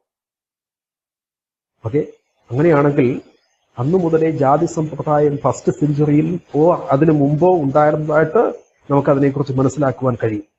അങ്ങനെയെങ്കിൽ എഴുതപ്പെടാത്ത നിലയിൽ ജാതി സമ്പ്രദായം യേശുക്രിസ്തു പാലസ്തീനിൽ ഇസ്രായേലിൽ സുവിശേഷം അറിയിക്കുമ്പോഴും തോമസ് ഇന്ത്യയിലേക്ക് കടന്നു വരുമ്പോഴും ഇന്ത്യയിൽ നിലനിന്നിരുന്നു എന്ന് നമുക്ക് മനസ്സിലാക്കുവാൻ കഴിയും.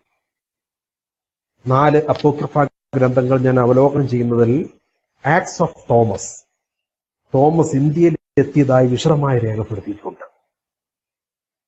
സമവീക്ഷണ സുവിശേഷങ്ങൾ എന്ന് പറഞ്ഞാൽ മത്തായിയുടെ സുവിശേഷം, മർക്കോസിന്റെ സുവിശേഷം, ലൂക്കോസിന്റെ സുവിശേഷം. ഈ സുവിശേഷങ്ങളിൽ നമ്മൾ 12 ശിഷ്യന്മാരെ കുറിച്ച് രേഖപ്പെടുത്തിയിരിക്കുന്നത് അവർ യേശുവിനോട് കൂടെ ആയിരുന്നവരാണ്. രണ്ടാമത് യേശുവിന്റെ വചനത്തെ പ്രസംഗിക്കുവാൻ വേണ്ടി തെരഞ്ഞെടുക്കപ്പെട്ടവരാണ്. മൂന്നാമതായിട്ട് ഭൂതങ്ങളെ ശാസിക്കുവാൻ അധികാരമുള്ളവരായിരുന്നു. നാലാമതായിട്ട് രോഗികളെ സൗഖ്യമാക്കുവാനുള്ളതായ അധികാരവും ഉള്ളവരായിരുന്നു. ആക്ട്സ് ഓഫ് തോമസ് യേശുവിന്റെ ശുശ്രൂഷകളെ തോമസ് പൂർണ്ണമായി ഉൾക്കൊണ്ടതായിട്ട് രേഖപ്പെടുത്തിയിട്ടുണ്ട്. ഈ ആക്ട്സ് ഓഫ് തോമസ് എന്ന് പറയുന്ന പുസ്തകത്തിൽ തോമസ് അനേക രോഗികളെ സൗഖ്യമാക്കുന്നതായിട്ട് നമ്മൾ കാണുന്നു, ഭൂതങ്ങളെ ശാസിക്കുന്നതായിട്ട് നമ്മൾ കാണുന്നു, വചനം പ്രസംഗിക്കുന്നതായിട്ട് നമ്മൾ കാണുന്നു, തന്നെയുമല്ല, അദ്ദേഹം സുവിശേഷം പ്രസംഗിച്ചത് മൂലം ഒരു മാർട്ടയറായി മരിക്കപ്പെടുന്നതായിട്ടും നമ്മൾ അവിടെ വായിക്കുന്നു. ഇതെല്ലാം എടുത്ത് പരിശോധിക്കുമ്പോൾ യേശുക്രിസ്തുവുമായിട്ട് വളരെ താതാത്മ്യപ്പെട്ട ഒരു ജീവിതമായിരുന്നു തോമസിന്റേതും എന്ന് നമുക്ക് കാണാൻ കഴിയും. യേശുക്രിസ്തു രോഗികളെ സൗഖ്യമാക്കിയതുപോലെ തോമസും രോഗികളെ സൗഖ്യമാക്കി. യേശുക്രിസ്തു ഭൂതങ്ങളെ ശാസിച്ചതുപോലെ തോമസും ഭൂതങ്ങളെ ശാസിച്ചു. യേശുക്രിസ്തു പ്രസംഗിച്ചതുപോലെ തോമസും യേശുക്രിസ്തുവിനെ കുറിച്ച് പ്രസംഗിച്ചു. യേശുക്രിസ്തു മാർട്ടയറായതുപോലെ തോമസും എന്ത് ചെയ്തു? മാർട്ടയറായി എന്നാണ് ആക്ട്സ് ഓഫ് തോമസിൽ വളരെ വ്യക്തമായിട്ടും രേഖപ്പെടുത്തിയിരിക്കുന്നത്. യോഹന്നാന്റെ സുവിശേഷത്തിലും അപ്രകാരം തന്നെ. യോഹന്നാന്റെ സുവിശേഷത്തിൽ തോമസ് വളരെ കൺവിൻസിംഗുമായിട്ടുള്ളതായ ഒരു ക്യാരക്ടറായിട്ടാണ് ഫൈനലിൽ അവസാനമായിട്ട് കടന്നു വരുന്നത്. അപ്പോസ്തല പ്രവർത്തികളിലും അത് തന്നെ. എന്നാൽ അപ്പോസ്തല പ്രവർത്തികൾ നമ്മൾ വായിക്കുമ്പോൾ 15-ാം അധ്യായത്തിൽ നമ്മൾ കാണുന്നു ഒന്നാമത്തെ അപ്പോസ്തോലിക council. That is called the Jerusalem council. That was held in AD 49 or AD 50 or AD 51. There are different opinions about that. ഈ സമയത്ത് തോമസ് യെരുശലേമിൽ ഉണ്ടായിരുന്നു എന്നുള്ളതിന് വചനത്തിൽ നിന്നും വളരെ വ്യക്തമായ രേഖകൾ നമുക്ക് കാണുവാൻ കഴിയും. ഇനി അപ്പോസ്തലനായ പൗലോസിന് അന്ത്യോക്യയുമായിട്ട് വളരെ കണക്ഷൻ ഉണ്ടായിരുന്നു. നമുക്കറിയാം, യവനായ ക്രിസ്ത്യാനിത്വത്തിന്റെ ഈറ്റില്ലമായിരുന്നു ആന്റിയോക്ക് എന്ന് പറയുന്നത്. അതുപോലെ ജൂവിഷ് ക്രിസ്ത്യാനിറ്റിയുടെ ഈറ്റില്ലമായിരുന്നു ജെറുസലേം എന്ന് പറയുന്നത്. എന്നാൽ തോമസ് ഒരു ഡിഫറന്റ് റൂട്ട് തിരഞ്ഞെടുത്തു. He came to India. നമ്മൾ ന്യൂ ടെസ്റ്റമെന്റ് വായിക്കുമ്പോഴും always the focus is on Jerusalem and ആന്റിയോക്ക്. Thomas went beyond that route unto the end of the world.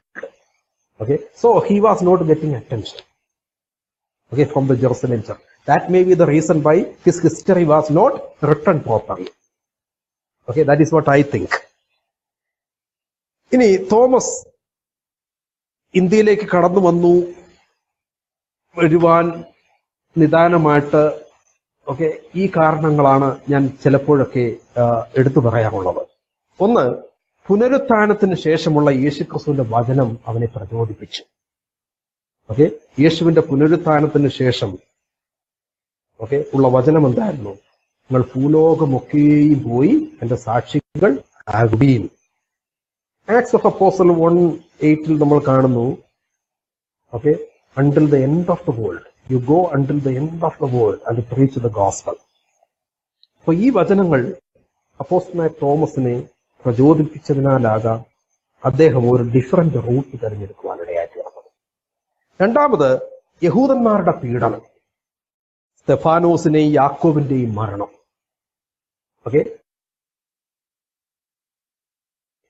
സ്തെഫാനോസിന്റെ മരണത്തെക്കുറിച്ച് യാക്കോബിനെ നോക്കാം. ഈ മരണങ്ങൾ മൂലം അപ്പോസ്തലന്മാർ ചിതറപ്പെട്ടു. അങ്ങനെ ചിതറപ്പെട്ട സമയത്ത് തോമസും യെരുശലേം വിട്ടോടി സുവിശേഷീകരണത്തോടുള്ള ബന്ധത്തിൽ ഒരു ഡിഫറന്റ് റൂട്ട് തിരഞ്ഞെടുത്താകാൻ സാധ്യതകളുണ്ട്. ഇനി മൂന്നാമതായിട്ട് മാളികമുറിയിലെ അനുഭവങ്ങൾ. മാളികമുറിയിൽ എന്ത് സംഭവിച്ചു?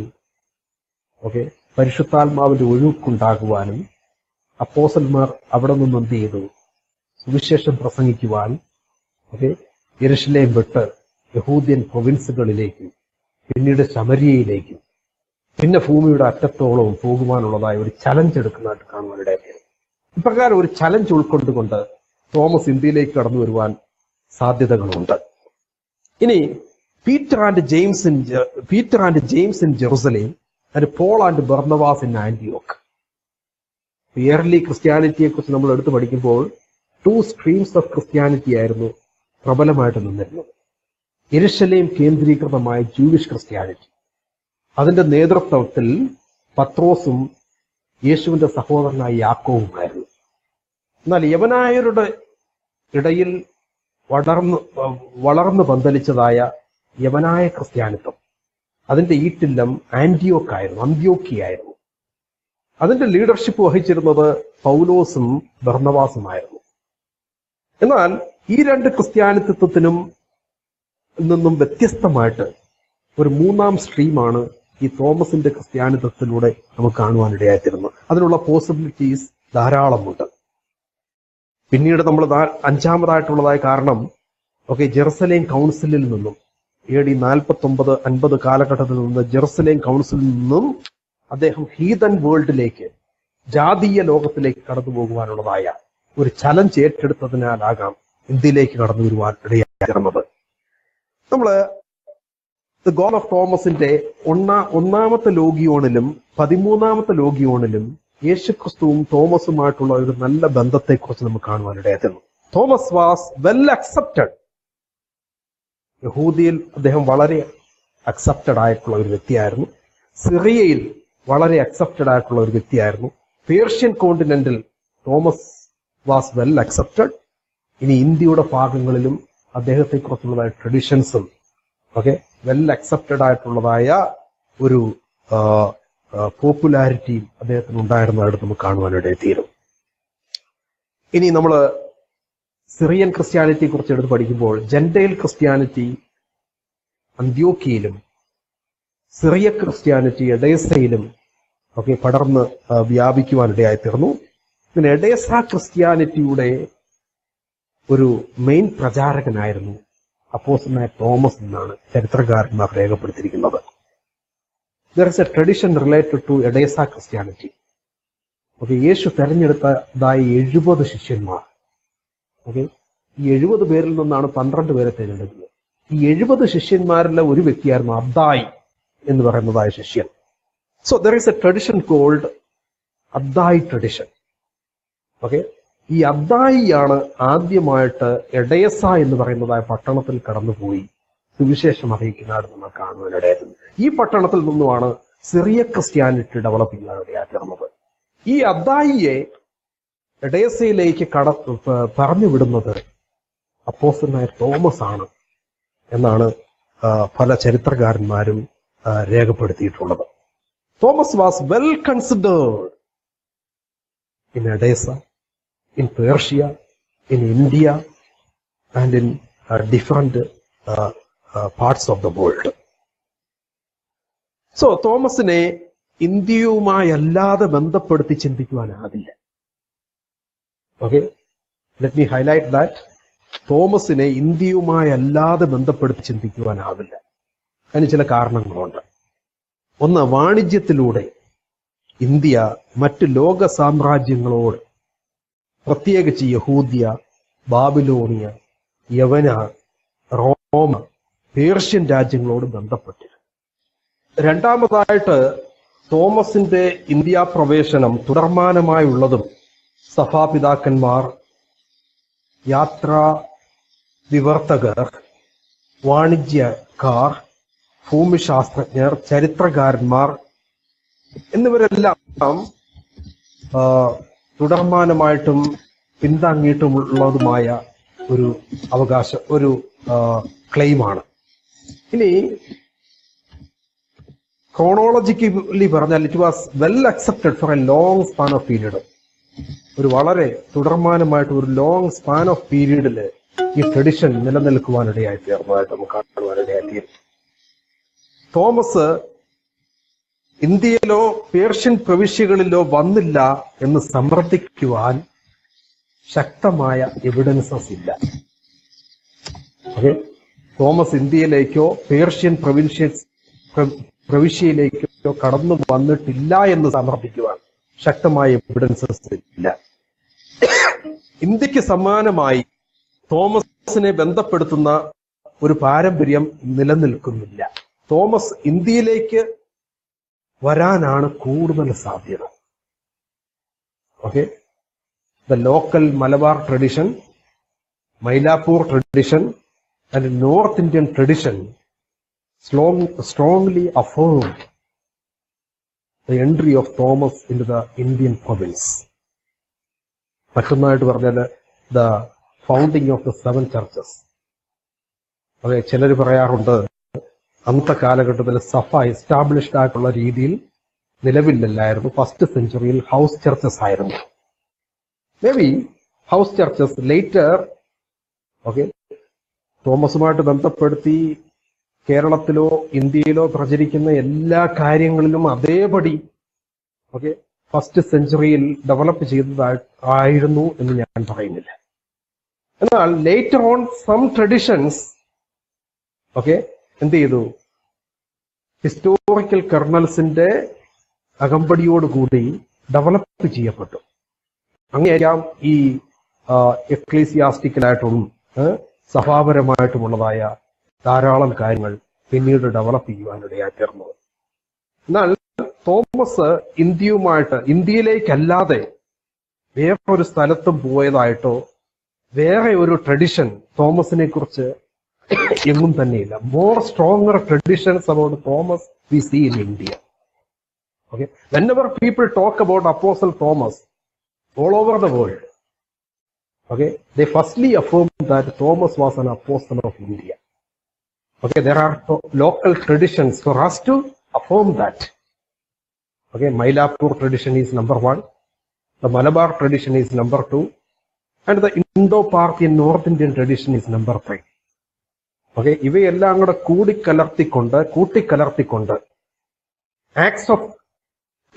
ആക്ട്സ് ഓഫ് തോമസ് എന്ന് പറയുന്നതായ അപ്പോക്രിഫ ഗ്രന്ഥത്തിൻ്റെതായ പിൻബലത്തോടുകൂടി ഓക്കെ തോമസ് ഇന്ത്യയിലേക്കല്ലാതെ മറ്റൊരിടത്തേക്ക് പോയി തന്റെ അപ്പോസ്തോലിത്വം ഓക്കെ നിലനിർത്തിയിരുന്നതായിട്ട് നമുക്ക് അവകാശപ്പെടുവാൻ സാധ്യമല്ല. അങ്ങനെ ഒരു ക്ലെയിം മറ്റൊരു ഭാഗത്തു നിന്നും ഇതുവരെയും ഓക്കെ ഉണ്ടായിട്ടില്ലാത്ത സ്ഥിതിക്ക് ഓക്കെ നമുക്ക് തോമസിൻ്റെതായ അപ്പോസ്തോലിത്വത്തിന് ഇന്ത്യയിൽ വളരെ പ്രാധാന്യമുണ്ട്.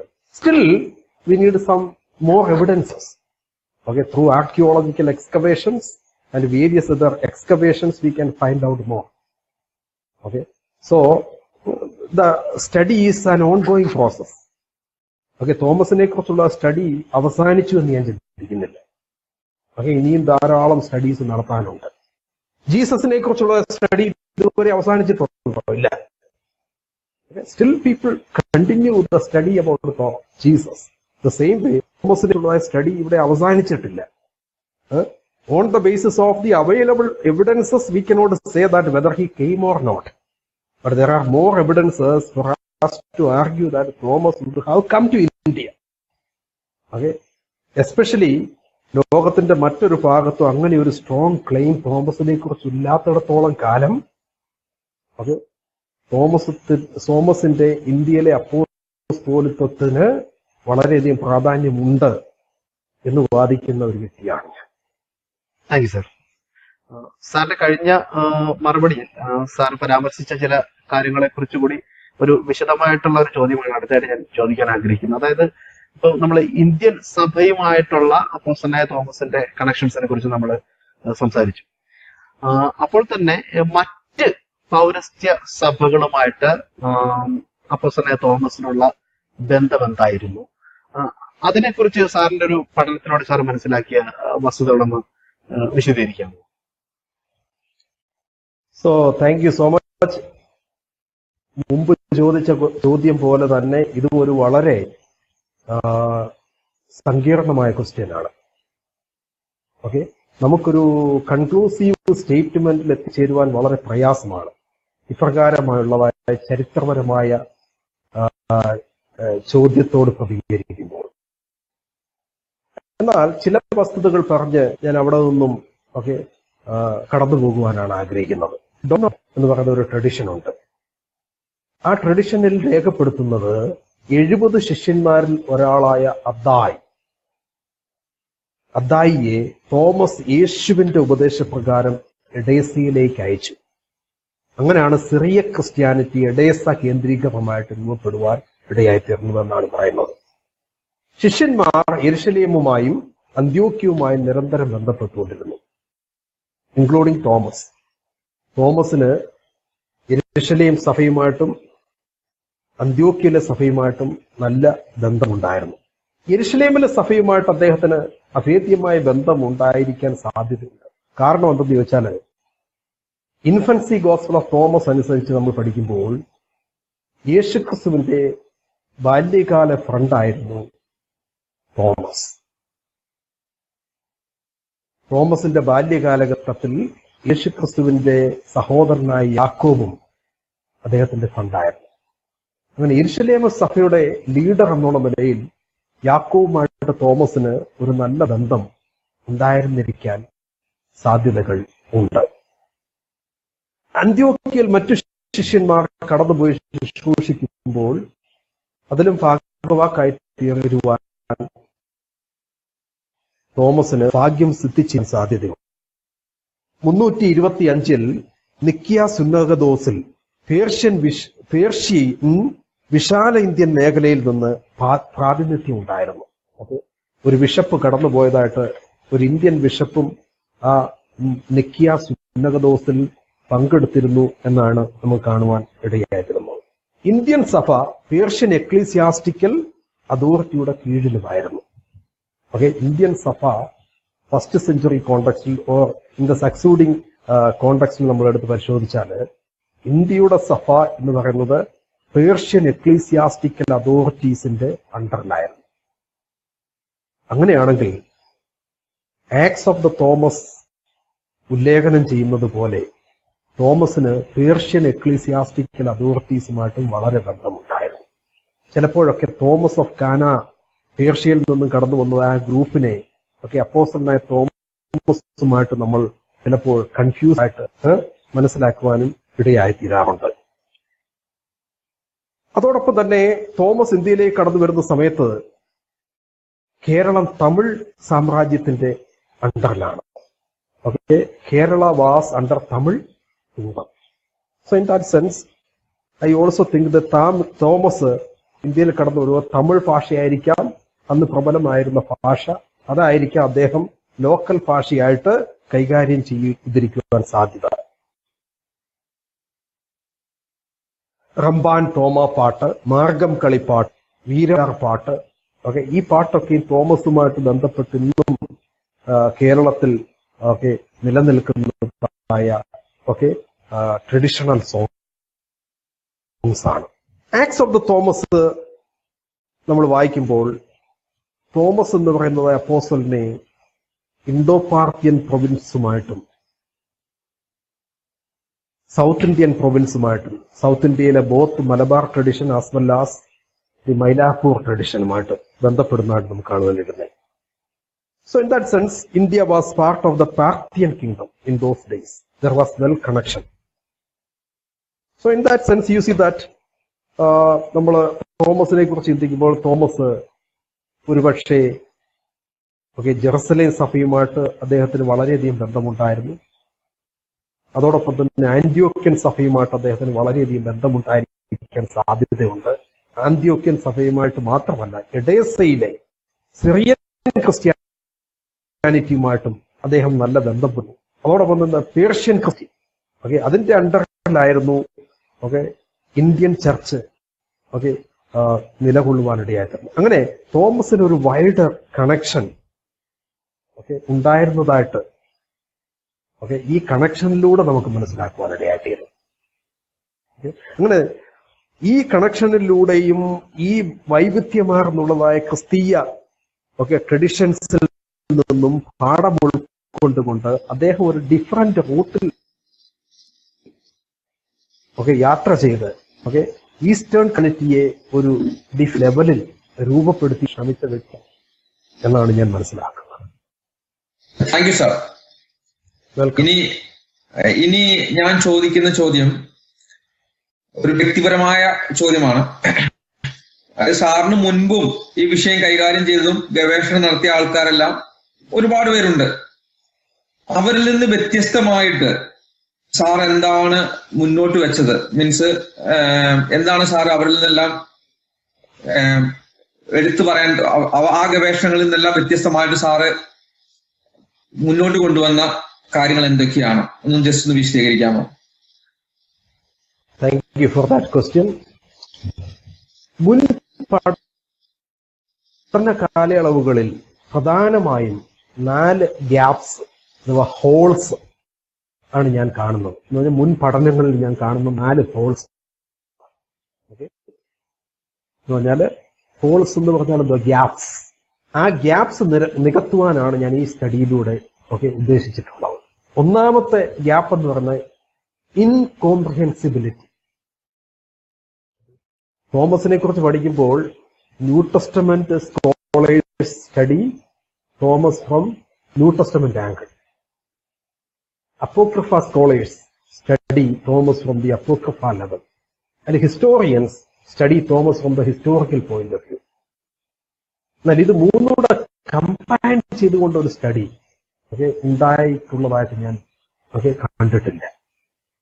സോ അങ്ങനെ ഒരു കോംപ്രിഹെൻസീവ്നെസ്, ഫ്രം ഇൻകോംപ്രിഹെൻസീവ്നെസ് ടു കോംപ്രിഹെൻസീവ്നെസ്, അങ്ങനെ ഒരു തലത്തിലേക്ക് ഈ സ്റ്റഡിയെ കൊണ്ടുവരുവാൻ ഞാൻ എന്നാലാകുന്നിടത്തോളം ശ്രമിച്ചിട്ടുണ്ട്. രണ്ടാമത്, ഒന്നുകിൽ ചരിത്രപരമായ ഒരു പഠനം അല്ലെങ്കിൽ സാഹിത്യപരമായ ഒരു പഠനം. ആ രീതിയിലാണ് തോമസിനെ കുറിച്ചുള്ള സ്റ്റഡി തുടർമാനമായി മുന്നോട്ട് പോയിക്കൊണ്ടിരുന്നത്. ഒന്നുകിൽ ചരിത്രപരമായ ഒരു പഠനം, how was Thomas in history, what kind of a person Thomas was in history. അത്തരത്തിൽ തോമസിനെ പഠിക്കുവാൻ ഇടയായി തീർന്നിട്ടുണ്ട്. അല്ലെങ്കിൽ സാഹിത്യപരമായിട്ടുള്ള ഒരു study, Thomas as a character in the literary framework, how his mannerisms, by making use of the literary aspects. അങ്ങനെ രണ്ട് രീതിയിലുള്ളതായ സ്റ്റഡീസ് ആണ് മുന്നോട്ട് പോയിക്കൊണ്ടിരുന്നത്. എന്നാൽ എന്റെ ഈ പഠനത്തിൽ ഇത് രണ്ടുകൂടെ കമ്പൈൻ ചെയ്തൊരു സ്റ്റഡിയാണ് ഞാൻ ഉദ്ദേശിക്കുന്നത്. Thomas both as a historical person and as a literary character. ഇത് രണ്ടുകൂടെ കമ്പൈൻഡ് ആയ ഒരു ഞാൻ ഈ സ്റ്റഡിയിലൂടെ ആക്ച്വലൈസ് ചെയ്യുവാൻ. മൂന്നാമത്, എഴുത്തുകളിലെ തോമസിന്റെ വ്യക്തിത്വത്തെ വിവരിക്കുമ്പോൾ ചരിത്രത്തിലെ തോമസുമായി ബന്ധപ്പെടുത്തുവാൻ സാധാരണ ആരും തിരിയാറില്ല. എഴുത്തുകളിലെ തോമസ് ക്യാരക്ടർ സ്റ്റഡീസ് നടത്തി മുന്നോട്ട് പോകുമ്പോൾ അദ്ദേഹത്തിന്റെ ായിട്ട് ബന്ധപ്പെട്ടുള്ള ചരിത്ര വസ്തുതകൾ സാധാരണ ആരും ടച്ച് ചെയ്യാറില്ല. ചരിത്രകാരന്മാർ ചരിത്രപരമായിട്ടുള്ള കാര്യങ്ങൾ നോക്കുമ്പോൾ ലിറ്റററി വർക്ക്സ് സ്റ്റഡി ചെയ്യുന്നതായ ലിറ്റററി ക്രിട്ടിക്സ് തോമസിനെ ഒരു ക്യാരക്ടറായി മാത്രം മനസ്സിലാക്കിക്കൊണ്ട് അദ്ദേഹത്തെ സ്റ്റഡി ചെയ്യുവാൻ ശ്രമിക്കാറാണുള്ളത്. ഇത് രണ്ടുകൂടെ കമ്പൈൻ ചെയ്യാൻ ആരും ശ്രമിക്കാറില്ല. ഇവിടെ ഞാൻ ഇത് രണ്ടും കമ്പൈൻ ചെയ്ത ഒരു സ്റ്റഡിയാണ് നടത്തിയിരിക്കുന്നത്. തോമസിനെ റെഗുലർ രീതിയിൽ ഒരു ഫോക്കസ് ഇല്ലാതെ അനേകം പേർ സ്റ്റഡി നടത്തിയിട്ടുണ്ട്. ഫോർ എക്സാമ്പിൾ, യോഹന്നാന്റെ സുവിശേഷത്തെ കുറിച്ച് ഒരു കമന്ററി എഴുതുമ്പോൾ ആ കമന്ററി എഴുതുന്ന എന്തിനു വേണ്ടിയാ? യോഹന്നാന്റെ സുവിശേഷത്തെ കുറിച്ചുള്ളതായ കമന്ററി ആസ് എ ഹോൾ എഴുതാൻ വേണ്ടിയാണ്. അവിടെ 4 പാസേജ് വരുമ്പോൾ മാത്രമേ തോമസിനെ കുറിച്ച് പ്രതിപാദിക്കുന്നുള്ളൂ. Wherever Thomas comes, there only they will explain about Thomas. അവിടെ ഒരു എക്സ്ക്ലൂസീവ് ഫോക്കസ് തോമസിലില്ല. അങ്ങനെ ഒരു റെഗുലർ രീതിയിലുള്ളതായ പഠനമാണ് ആൾക്കാർ നടത്തിക്കൊണ്ട് ഇരുന്നത്. എന്നാൽ എന്റെ പഠനത്തിൽ ഞാനൊരു എക്സ്ക്ലൂസീവ് ഫോക്കസ്, ഒരു പൂർണ്ണമായിട്ട് തോമസിൽ മാത്രം ഊന്നിക്കൊണ്ട് അനേക മെത്തേഡുകൾ യൂസ് ചെയ്തുകൊണ്ട് ഒരു സ്റ്റഡി നടത്തുവാനാണ് ഇവിടെ ശ്രമിച്ചിരിക്കുന്നത്. ഇവിടെ ഒരു എക്സ്ക്ലൂസീവ് ഫോക്കസ് ഉണ്ട്,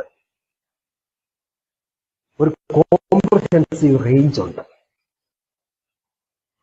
അനേക ഗ്രന്ഥങ്ങൾ, അനേക ലൊക്കേഷനുകൾ, അനേക ആളുകൾ, ഇവരെല്ലാം തോമസിനെ എപ്രകാരം വിലയിരുത്തി, കണ്ടു, രേഖപ്പെടുത്തിയിരിക്കുന്നു.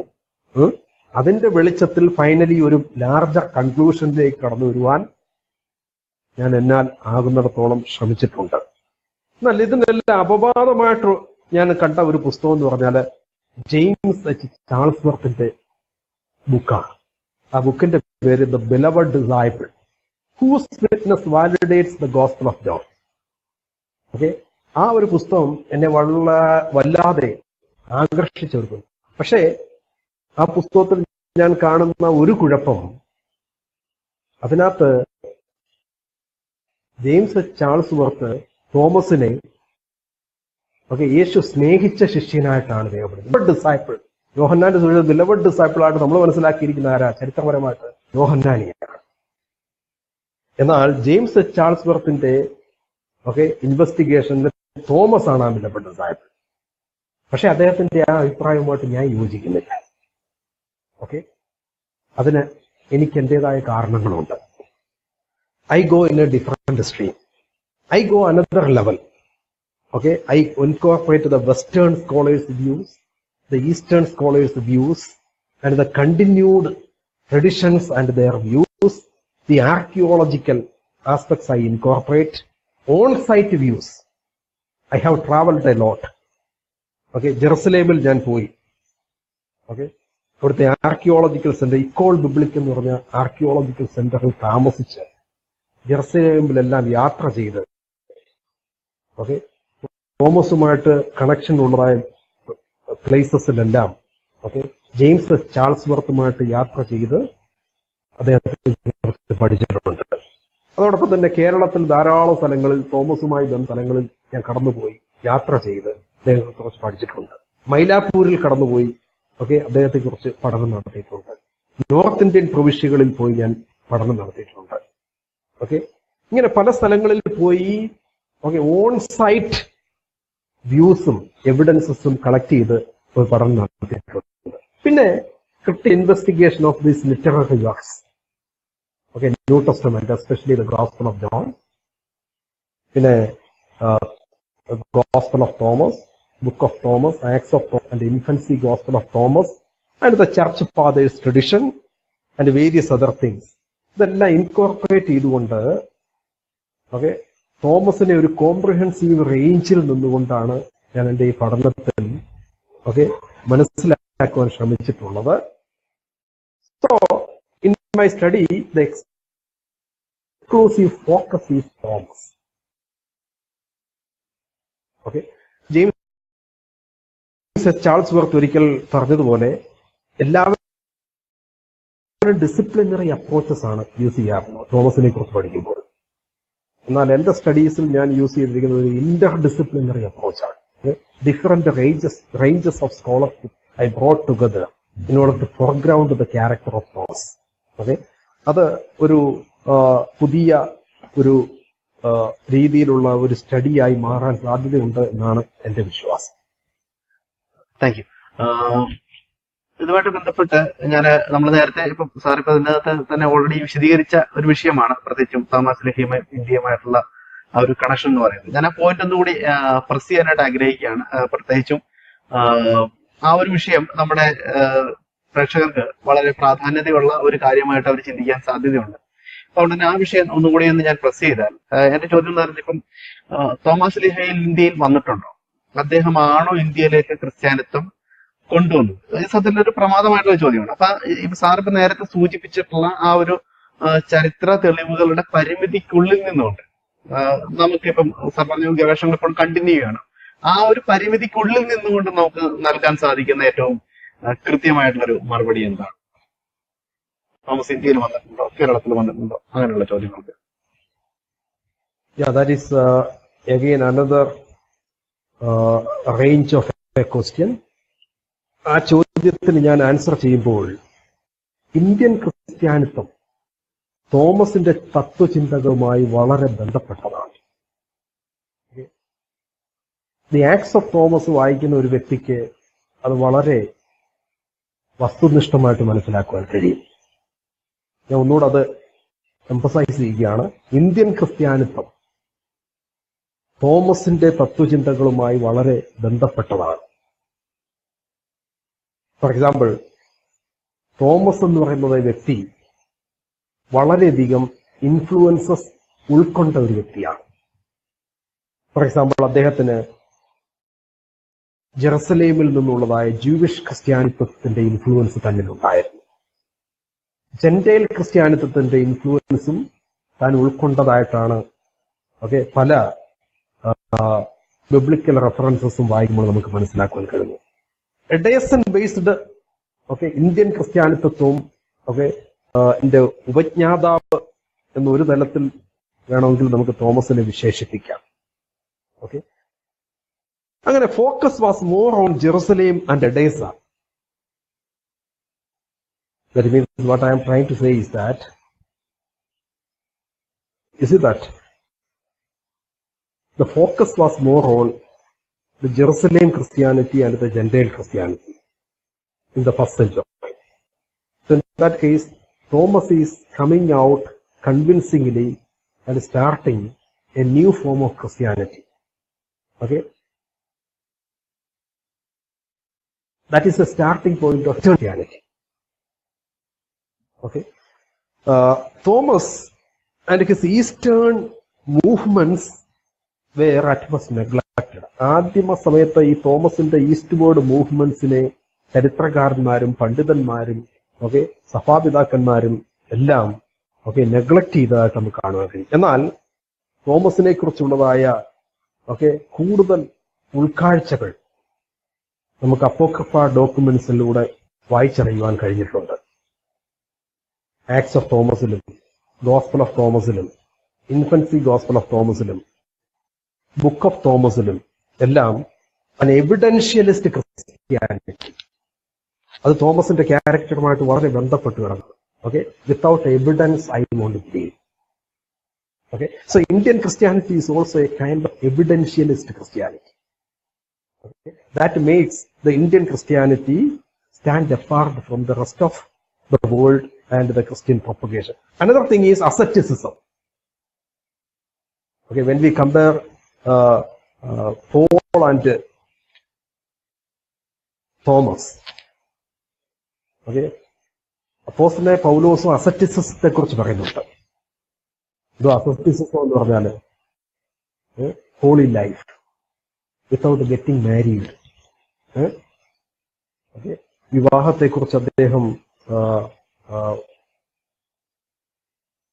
Not giving a positive opinion, though he is giving certain freedom for people. എന്നാൽ തോമസിന്റെ പുസ്തകത്തിൽ നമ്മൾ കാണുന്ന ഒരു എക്സ്ട്രീം അസറ്റിസമാണ്. ഓക്കെ, പൂർണ്ണമായ വിവാഹത്തെ വിലക്കിക്കൊണ്ടുള്ളതായ ധാരാളം സ്റ്റേറ്റ്മെന്റ്സ് തോമസിന്റെ വായിലൂടെ കടന്നു വന്നതായിട്ട് ഈ അപ്പോക്രിഫ ഡോക്യുമെന്റ്സ് നമുക്ക് കാണാൻ കഴിയും. ഇന്ത്യൻ ക്രിസ്ത്യാനിത്വത്തിലും അതിനൊരു വലിയ പ്രമാദമായ ഓക്കെ ഒരു എംഫസിസ് നമുക്ക് കാണാൻ കഴിയും. ചില ഓർത്തഡോക്സ് ട്രഡീഷൻസിലും ചില കാത്തലിക് ട്രഡീഷൻസിലും ഒക്കെ അസെപ്റ്റിക് വേ ഓഫ് ലൈഫിന് വളരെ എംഫസിസ് കൊടുത്തിട്ടുള്ളതായിട്ട് നമുക്ക് കാണുവാൻ കഴിയും. പിന്നൊന്ന് എസോട്ടറിക് വിസ്ഡം, അന്തർലീനമായ ജ്ഞാനം, പുറമെയുള്ള ജ്ഞാനമല്ല, അന്തർലീനമായിട്ടുള്ളതായ ഓക്കെ ജ്ഞാനത്തിന് കൂടുതൽ പ്രാധാന്യം കൊടുക്കുന്നതായ ഒരു മൂവ്മെന്റ് ആയിരുന്നു ഈ അപ്പോസ്തലനായ തോമസിന്റെ ഉൾക്കാഴ്ചയിൽ നമുക്ക് കാണുവാൻ കഴിയുന്നത്. ഇന്ത്യൻ ക്രിസ്ത്യാനിറ്റി അപ്രകാരം ഒരു എസോട്ടറിക് വിസ്ഡത്തിന് വളരെ പ്രാധാന്യം കൊടുക്കുന്നതായ ഒരു ക്രിസ്ത്യാനിറ്റിയാണ്. നമുക്ക് തോമസിനെയും ഇന്ത്യൻ ക്രിസ്ത്യാനിത്വത്തെയും നമുക്ക് ബന്ധിക്കുവാൻ കഴിയും.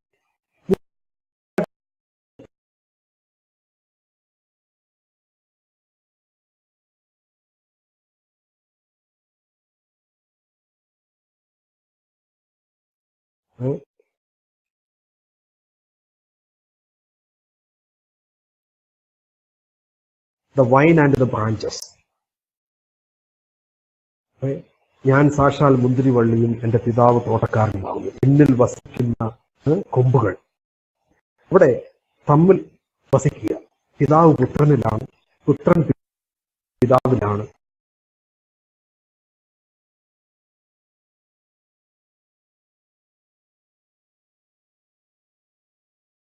That is an emphasis in the Thomasite. അതാണ് യോഹന്നാന്റെ സുവിശേഷത്തെ ഇന്ത്യൻ ക്രിസ്ത്യാനിത്വവുമായിട്ട് വളരെയധികം ബന്ധമുണ്ട്. മത്തായിയുടെയും മർക്കോസിന്റെയും ലൂക്കോസിന്റെയും സുവിശേഷങ്ങൾ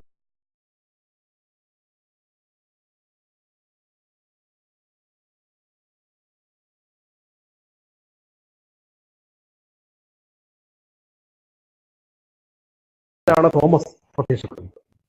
ആ ഗോസ്പലിലാണ് okay Thomas okay firmly affirms my Lord and my God there together. ഈ ഇന്ത്യൻ ക്രിസ്ത്യാനിത്വത്തെ യുണീക്ക് ഫീച്ചേഴ്സിനെ നമ്മൾ എടുത്ത് പരിശോധിച്ചാൽ തോമസിന്റെ ഐഡിയോളജിയുമായിട്ട് വളരെ ബന്ധമുണ്ട്. Philosophically okay philosophy and the Indian Christian philosophy are almost equal in several ways. Okay, number one in ascetic life, Number 2, the esoteric, okay, emphasis. And the third one is mystical, oneness with Christ, that aspect. Another thing is, okay, the claim that Jesus is, okay, God himself. Okay, that aspect Indian Christianity firmly affirms. Okay, അത് തോമസിൽ നിന്നും കടന്നു വന്നതായ ഒരു philosophical തന്തു ഒക്കെ ആയിരിക്കാനാണ് സാധ്യത എന്നാണ് മനസ്സിലാക്കുന്നത്. അത് തന്നെയുമല്ല, സഭാപിതാവായ യൂസീബിയസ്, ഓക്കെ, നമുക്കറിയാം ചർച്ച് ഹിസ്റ്ററിയുടെ ഫാദർ എന്നറിയപ്പെടുന്ന ആളാണ് യൂസീബിയസ്. അദ്ദേഹം പറയുന്നത് തോമസ് ഈസ്റ്റേൺ പ്രൊവിൻസിലേക്ക് കടന്നുപോയി എന്നാണ്.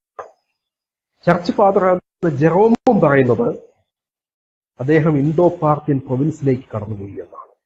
ഇനി സെന്റ് എഫ്രൈം അദ്ദേഹത്തിന്റെ പദ്യങ്ങളിൽ തുടർമാനമായിട്ടും രേഖപ്പെടുത്തിയിരിക്കുന്നത് തോമസ് ഇന്ത്യയിലേക്ക് തന്നെയാണ് കടന്നുപോയതെന്നാണ്. ഓക്കെ, അദ്ദേഹം ഒരു സിറിയൻ ചർച്ച് ഫാദറാണ്. ഇനി ഡിഡാസ്കാലിയ അപ്പോസ്റ്റോലോറം എന്ന് പറയുന്ന ഒരു ഗ്രന്ഥമുണ്ട്. ഈ ഗ്രന്ഥത്തിൽ ഓക്കെ അടിവരയിട്ട് രേഖപ്പെടുത്തിയിരിക്കുന്ന തോമസ് ഇന്ത്യയിലേക്കാണ് കടന്നുപോയത്. ഇനി ചർച്ച് ഫാദറായ ഗ്രിഗറി ഓഫ് നാസിയാൻസൺ, ഇനി ചർച്ച് ഫാദറായ ജോൺ ക്രിസോസ്റ്റം, ഇവരുടെ എല്ലാ ഗ്രന്ഥങ്ങളിൽ ഓക്കെ അവര് 3-ാം നൂറ്റാണ്ട് മുതൽ 5-ാം നൂറ്റാണ്ട് 6-ാം നൂറ്റാണ്ട് വരെ ജീവിച്ചിരുന്നതായ സഭാപിതാക്കന്മാരാണ്. ഓക്കെ, അവരുടെ എല്ലാം പുസ്തകങ്ങളിൽ ഏറ്റവും ഊന്നി പറയുന്ന ഒരു കാര്യം തോമസ് ഇന്ത്യയിലേക്ക്, അല്ലെങ്കിൽ at the most okay Indo Parthian പ്രൊവിൻസിലേക്കാണ് കടന്നുപോയത്. ഓക്കെ, സോ ഒരു ഫിലോസഫിക്കൽ കണക്ഷൻ ഉണ്ട്. അതോടൊപ്പം തന്നെ സഭാപിതാക്കന്മാരുടെ ക്ലെയിമും ഓക്കെ അതിനപ്പെടുത്തക്കോണമുള്ള ഒരു ക്ലെയിമാണ്. ഇനി 388 AD എഗേറിയ എന്ന് പറയുന്നതായ പിൽഗ്രിം ലേഡി, ഓക്കെ, ആ ലേഡിയുടെ പേര് എഗേറിയ എന്ന് പറയുന്ന പിൽഗ്രിം ലേഡി തന്റെ ഡയറി കുറിപ്പിൽ രേഖപ്പെടുത്തിയിരിക്കുന്നത് തോമസിന്റെ ഭൗതിക ശരീരത്തിന്റെ അവശിഷ്ടങ്ങൾ ഇന്ത്യയിലും എഡയസയിലേക്കുമായിട്ടാണ്. ഓക്കെ, അദ്ദേഹത്തെ ബറിയൽ ചെയ്തത് മൈലാപ്പൂരിലാണ്. പക്ഷെ അദ്ദേഹത്തിന്റെ ഭൗതിക അവശിഷ്ടങ്ങൾ എന്ത് ചെയ്തു? ഓക്കെ, ഈസ്റ്റ് സിറിയൻ പട്ടണമായ എഡയസയിലേക്ക് കൊണ്ടുവന്നു. ഓക്കെ, ഒരു ഷെയിൻ സ്ഥാപിക്കപ്പെട്ടു. ഓക്കെ, അങ്ങനെ ചരിത്രപരമായിട്ടുള്ള ധാരാളം കാര്യങ്ങൾ രേഖപ്പെടുത്തിയിട്ടുണ്ട്. So on the basis of these traditions as well as the living tradition, that is the most important tradition.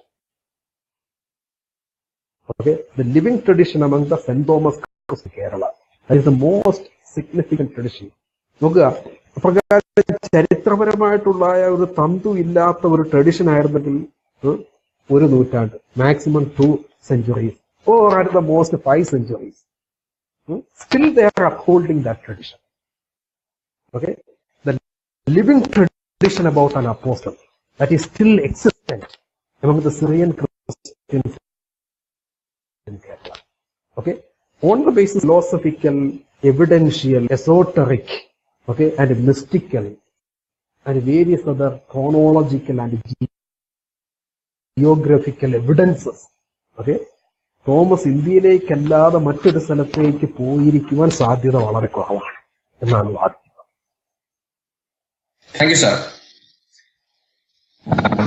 ഞാൻ നേരത്തെ ചോദിച്ച ചോദ്യം വ്യക്തിപരമായ ഒരു ചോദ്യമായിരുന്നു. സാറിന്റെ ഗവേഷണവും പഴയ ആളുകളുടെ ഗവേഷണം. ഇപ്പൊ ചോദിക്കുന്നത് പ്രാക്ടിക്കൽ ക്രിസ്ത്യൻ ലൈഫുമായി ബന്ധപ്പെട്ട് നമ്മുടെ സമകാലിക സഭയ്ക്ക് കൊടുക്കാൻ പറ്റുന്ന ഒരു സന്ദേശവുമായി ബന്ധപ്പെട്ട ഒരു ചോദ്യമാണ് ഞാൻ ഇപ്പൊ ചോദിക്കുന്നത്. സാറ് വ്യക്തിപരമായി ചോദിച്ച ചോദ്യത്തിനകത്ത് പറഞ്ഞ ഒരു കാര്യം ഉണ്ട്. ചരിത്രവും അവരിൽ മറ്റ് ഗവേഷകരിൽ നിന്ന് വ്യത്യസ്തമായിട്ട് സാറ് കൊണ്ടുവന്ന മെത്തഡോളജി സാറ് പറഞ്ഞത് ഇങ്ങനെയാണ്: ചരിത്രവും ക്യാരക്ടറും തമ്മിലുള്ള ബന്ധപ്പെടുത്തിയാണ് സാറിന്റെ ഒരു പഠനം മുന്നോട്ട് പോയിരിക്കുന്നത്. അത് മറ്റു ഗവേഷകന്മാർ അങ്ങനെയല്ല പോയത് എന്നാണ് പറഞ്ഞത്.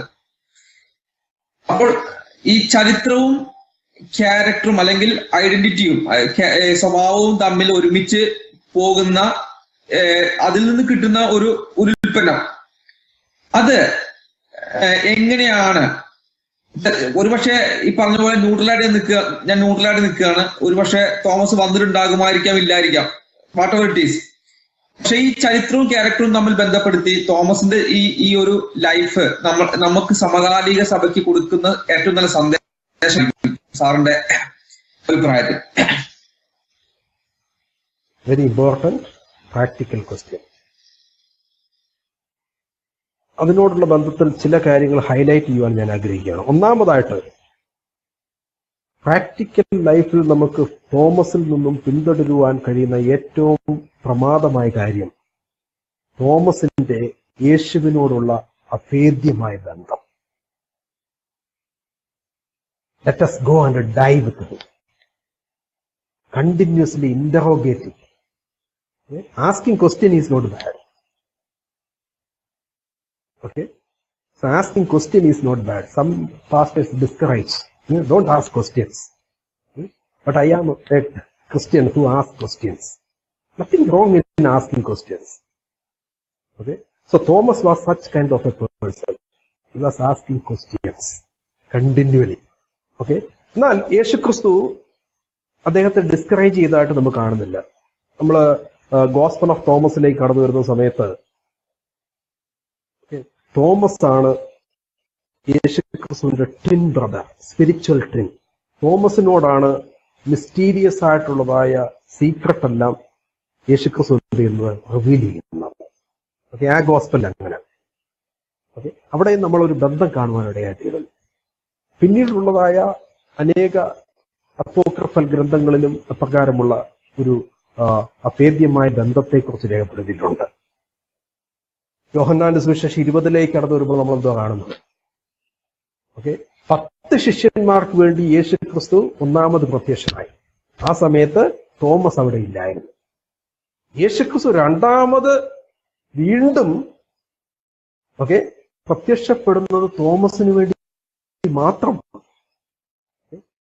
അവിടെ നമുക്ക് കാണുവാൻ കഴിയുന്ന ഒരു അഭേദ്യമായ ബന്ധമാണ്. തോമസ്, യു ടച്ച്, എന്റെ മാർക്കുകളിൽ നിന്ന് ടച്ച് ചെയ്ത് മനസ്സിലാക്കുക. ആ സമയത്താണ് തോമസ് എന്ത് ചെയ്യുന്നത്? ഡിക്ലെയർ ചെയ്യുന്നത് profoundest statement of the gospel of John, my Lord and my God. Okay, ഇന്നത്തെ കാലഘട്ടത്തിൽ നമുക്ക് ചെയ്യുവാൻ കഴിയുന്ന ഏറ്റവും പ്രമാദമായിട്ടുള്ള ഒരു കാര്യം യേശുക്രിസ്തുവുമായിട്ടുള്ളതായ അഭേദ്യമായ ബന്ധം. അതിനൊരു പാരഡൈമാണ്, അതിനൊരു മോഡലാണ് ആരാ? തോമസ് ആണ്. ഓക്കെ, രണ്ടാമതായിട്ട് സമൂഹത്തോടുള്ള കടപ്പാട്. സമൂഹത്തോടുള്ള കടപ്പാട്. ആക്ട്സ് ഓഫ് തോമസ് എന്ന് പറയുന്ന ബുക്ക് വായിക്കുമ്പോൾ നമുക്ക് മനസ്സിലാക്കുവാൻ കഴിയുന്നത് തോമസ് ഒരു കൺസേൺഡ് പേഴ്സൺ ആണ്. രോഗികൾക്ക് വേണ്ടി പ്രാർത്ഥിക്കുന്നവൻ, ഭൂതങ്ങളെ സൗഖ്യമാക്കുന്നവൻ, ഭൂതങ്ങളെ ശാസിക്കുന്നവൻ, ഓക്കെ, പാവപ്പെട്ടവരെ സഹായിക്കുന്നവൻ, അങ്ങനെ സാമൂഹ്യ പ്രതിപത്തിയുള്ളതായ ഒരു യേശു ശിഷ്യൻ. ഓക്കെ, നമ്മുടെ ഇന്നത്തെ കാലഘട്ടം നമ്മളെല്ലാവരും സെൽഫ് സെന്റേർഡ് ആണ്, തന്നിഷ്ടക്കാർ, അല്ലെങ്കിൽ നമ്മുടെ കാര്യം നോക്കി ജീവിക്കുന്നവരാണ്. നമുക്ക് മറ്റാരോടും യാതൊരു കടപ്പാടുമില്ല. എന്നാൽ Thomas is a different kind of Christian. Acts of Thomas നമ്മൾ പ്രത്യേകിച്ച് വായിക്കുമ്പോഴും അദ്ദേഹത്തെ കുറിച്ച് നമ്മൾ കാണുന്നത് he was a concerned person. Okay, വിവാഹത്തെ എല്ലാം ത്യജിച്ച് ഏകനായി ജീവിച്ചുകൊണ്ട് സമൂഹത്തിന് നമ്മളെല്ലാവരും വിവാഹം കഴിക്കരുതെന്നല്ല ഞാൻ പറയും. ഓക്കെ, അത് കാണിക്കുന്ന എന്താണ്? തൻ്റെതായ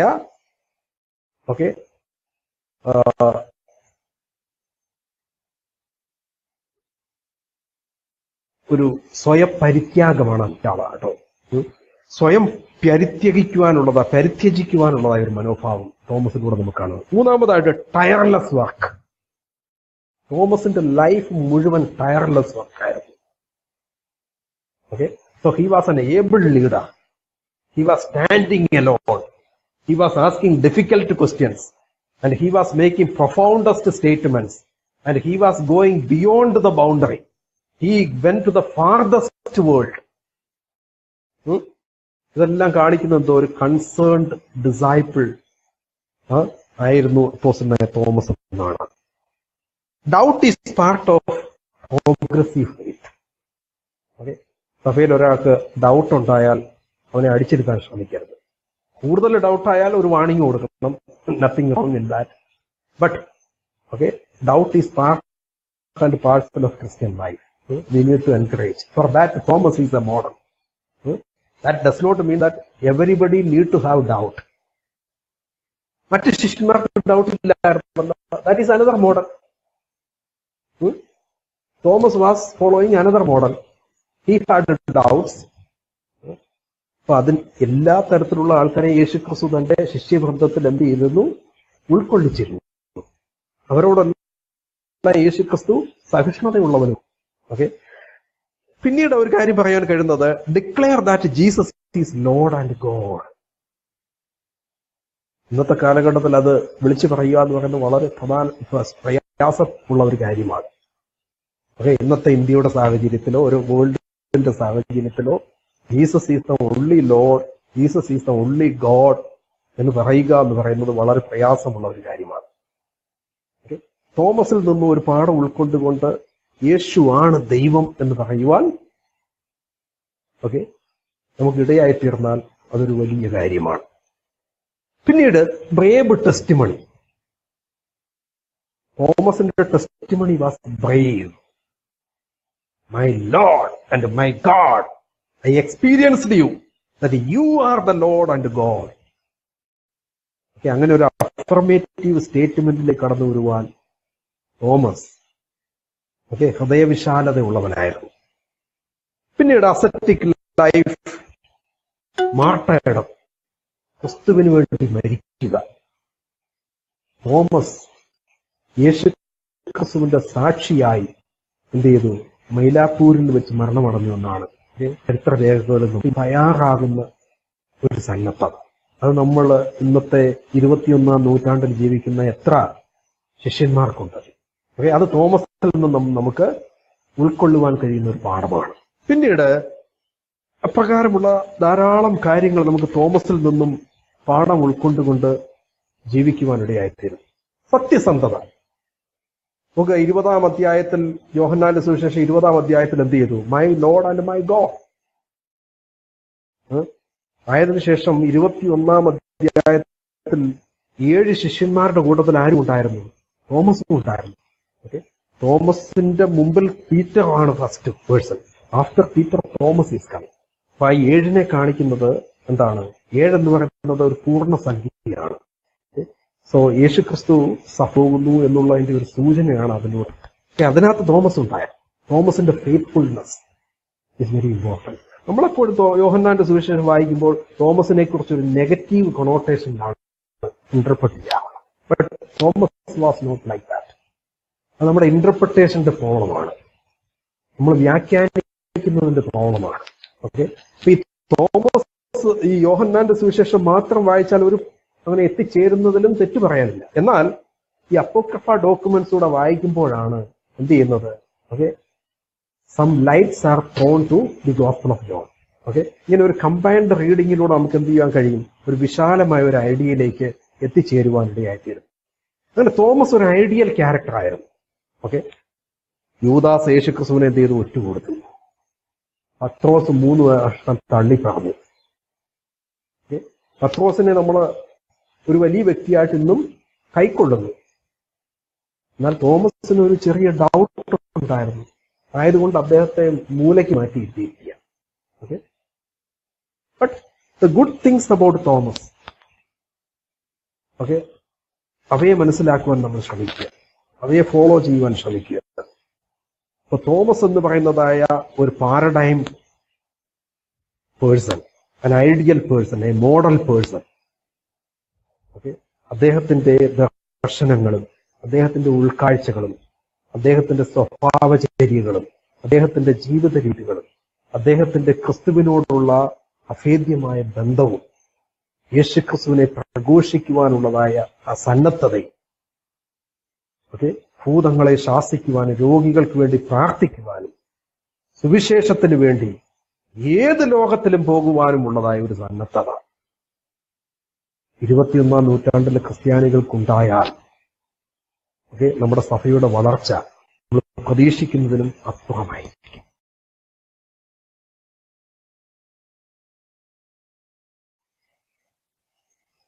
thank you sir.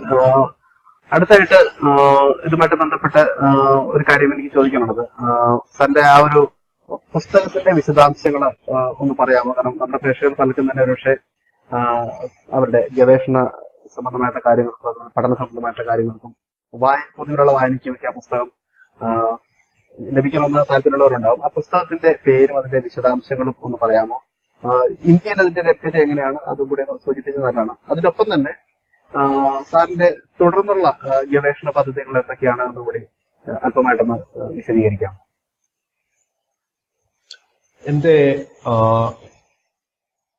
February 22 release ചെയ്യപ്പെടുവാൻ പോകുന്ന ഈ പുസ്തകത്തിന്റെ title Saint Thomas the apostle, New Testament, apocrypha and historical traditions എന്നുള്ളതാണ്. ഇത് പബ്ലിഷ് ചെയ്തിരിക്കുന്നത് ബ്ലൂംസ്ബറി T&T ക്ലാർക്ക് എന്ന് പറയുന്ന പബ്ലിഷറാണ്. That is a reputed international publisher from UK. And this book is available through Amazon. പിന്നെ എല്ലാ ഓൺലൈൻ ബിസിനസ് സൈറ്റുകളിലും നിങ്ങൾ search ചെയ്താൽ ഈ പുസ്തകത്തെ ലഭ്യമാകുവാനിടയായിത്തീരും. ഇതിനോടൊപ്പം തന്നെ ഞാൻ ഇപ്പോൾ ഗവേഷണം നടത്തിക്കൊണ്ടിരിക്കുന്ന അടുത്ത ഒരു ഗ്രന്ഥം എന്തെന്ന് ചോദിച്ചാൽ, ഈ പുസ്തകവുമായിട്ട് വളരെ ബന്ധപ്പെട്ട് കിടക്കുന്ന മറ്റൊരു ടോപ്പിക്കാണ് Saint Bartholomew the apostle, New Testament, apocrypha and historical traditions.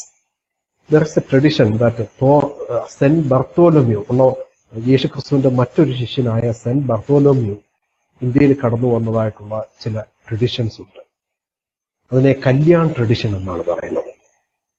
അപ്പൊ ആ ട്രഡിഷനെയും പുതിയ നിയമത്തിലെ ബർത്തോലോമ്യൂയുടേതായ പ്രസൻസിനെ കുറിച്ചും എല്ലാം ഉൾപ്പെടുത്തിക്കൊണ്ട് ഉള്ള ഒരു പുസ്തകമാണ് അടുത്തതായിട്ട് കടന്നു വരുന്നത്. അത് പബ്ലിഷ് ചെയ്യുന്നത് മിന്നയാപോളിസ് US-ലുള്ളതായ ഫോർട്രസ് എന്ന് പറയുന്ന ഒരു ഇന്റർനാഷണൽ പബ്ലിഷറാണ്. അതിനുശേഷം ഞാൻ എഡിറ്റ് ചെയ്യുന്നതായ ഒരു ബുക്ക് UBS-ലെ ഫാക്കൽറ്റി സെനറ്റ് ഓഫ് സിറാംപൂരിന്റെ അണ്ടറിൽ ടീച്ച് ചെയ്യുന്നതായ വിവിധ ഫാക്കൽറ്റി മെമ്പേഴ്സ് ചേർന്ന് ഞങ്ങൾ പ്രസന്റ് ചെയ്തതായ അനേക പേപ്പേഴ്സ് ടുഗദർ എഡിറ്റഡ് ആയിട്ടുള്ള ഒരു വെർഷൻ വരികയാണ്. അതിന്റെ പേര് റിഫർമേഷൻ ആൻഡ് മിഷണൽ ഹെർമനൂട്ടിക്സ് ഇന്ത്യൻ പെർസ്പെക്റ്റീവ്സ് എന്നുള്ള ബുക്കാണ്. അതിനുശേഷം ഞാൻ പബ്ലിഷ് ചെയ്യുവാൻ ആഗ്രഹിക്കുന്ന എന്റെ ഒരു ഡ്രീം പ്രോജക്റ്റ് ആണ് writing A commentary on the gospel of John. അത് പബ്ലിഷ് ചെയ്യുന്നതിന് വേണ്ടി പ്രൈമാലോഗ് ബാംഗ്ലൂർ അവരാണ് ഒരു ഇന്ത്യൻ പെർസ്പെക്റ്റീവിൽ ഒരു കമന്ററി, അത് പ്രൈമാലോഗ് ബാംഗ്ലൂരാണ് പബ്ലിഷ് ചെയ്യാൻ താല്പര്യം പ്രകടിപ്പിച്ചിരിക്കുന്നത്. എനിക്ക് ധാരാളം അങ്ങനെ ഇൻവിറ്റേഷൻസ് ലഭിച്ചുകൊണ്ടിരിക്കുകയാണ് എഴുതുന്നതിന് വേണ്ടി. My main strength is writing. So നിങ്ങളുടെ എല്ലാവരുടെയും പ്രാർത്ഥന അതിന് വളരെയധികം അത്യന്താപേക്ഷിതമാണ്. അതിനായി നിങ്ങളെ റിക്വസ്റ്റ് ചെയ്തുകൊണ്ട് എല്ലാവർക്കും എൻ്റെ നന്ദി, എസ്പെഷ്യലി ന്യൂമ ഹെർമനൂട്ടിക്സ് ഗ്രൂപ്പിന് എൻ്റെ പ്രത്യേക നന്ദി അറിയിച്ചു. Thank you sir. വളരെയധികം ഇന്ത്യൻ പശ്ചാത്തലത്തിൽ വളരെ പ്രാധാന്യമുള്ള ഒരു വിഷയമാണ് ഇന്ന് നമുക്ക് ചർച്ച ചെയ്യാനായിട്ട് സാധിച്ചത്. ഈ ചർച്ചയിൽ പങ്കെടുക്കുകയും തന്റെ ഗവേഷണ ഫലങ്ങളെ കുറിച്ച് വിശദീകരിക്കുകയും ചെയ്ത, അതുപോലെ തന്നെ ഒരു കേവലം ചരിത്ര പഠനത്തിന്റെ അപ്പുറത്ത് തോമസ് എന്ന് പറയുന്ന വ്യക്തി, അതുപോലെ തന്നെ സുവിശേഷങ്ങൾക്കാണ് തോമസിനെ കുറിച്ച്, അതുമായിട്ട് നമ്മുടെ പ്രാക്ടിക്കൽ ലൈഫിൽ നമുക്ക് എന്താണ് പ്രായോഗികമായി നമുക്ക് പകർത്താൻ സാധിക്കുന്നത്, ഇത്തരം കാര്യങ്ങളെ കുറിച്ച് വളരെ വിശദമായി തന്നെ സാർ സംസാരിക്കുകയുണ്ടായി. ഈ ഒരു പ്രോഗ്രാമിൽ ഞങ്ങളെ ക്ഷണം സ്വീകരിച്ച് സാറിന്റെ തിരക്കിട്ട പ്രവർത്തനങ്ങൾക്കിടയിൽ നിന്ന് സമയം കണ്ടെത്തി വരുവാൻ സാറ് കാണിച്ച താല്പര്യത്തിന് ഞങ്ങൾ പ്രത്യേകം നന്ദി പറയുകയാണ്. തുടർന്നും ഇത്തരത്തിൽ ഞങ്ങളുടെ പലവിധമായ വിഷയങ്ങളുണ്ട്, നമ്മുടെ ചർച്ചകൾ ചെയ്യേണ്ട ഇന്ത്യൻ പശ്ചാത്തലത്തിൽ ചർച്ച ചെയ്യേണ്ട യുവജന പഠനമായിട്ട് ബന്ധപ്പെട്ട പല കാര്യങ്ങളുണ്ട്. തുടർന്നും സാറിന്റെ സഹകരണം ഞങ്ങൾ പ്രതീക്ഷിക്കുകയാണ് അത്തരം കാര്യങ്ങളിൽ. സാറിനടുത്തുള്ള പ്രത്യേക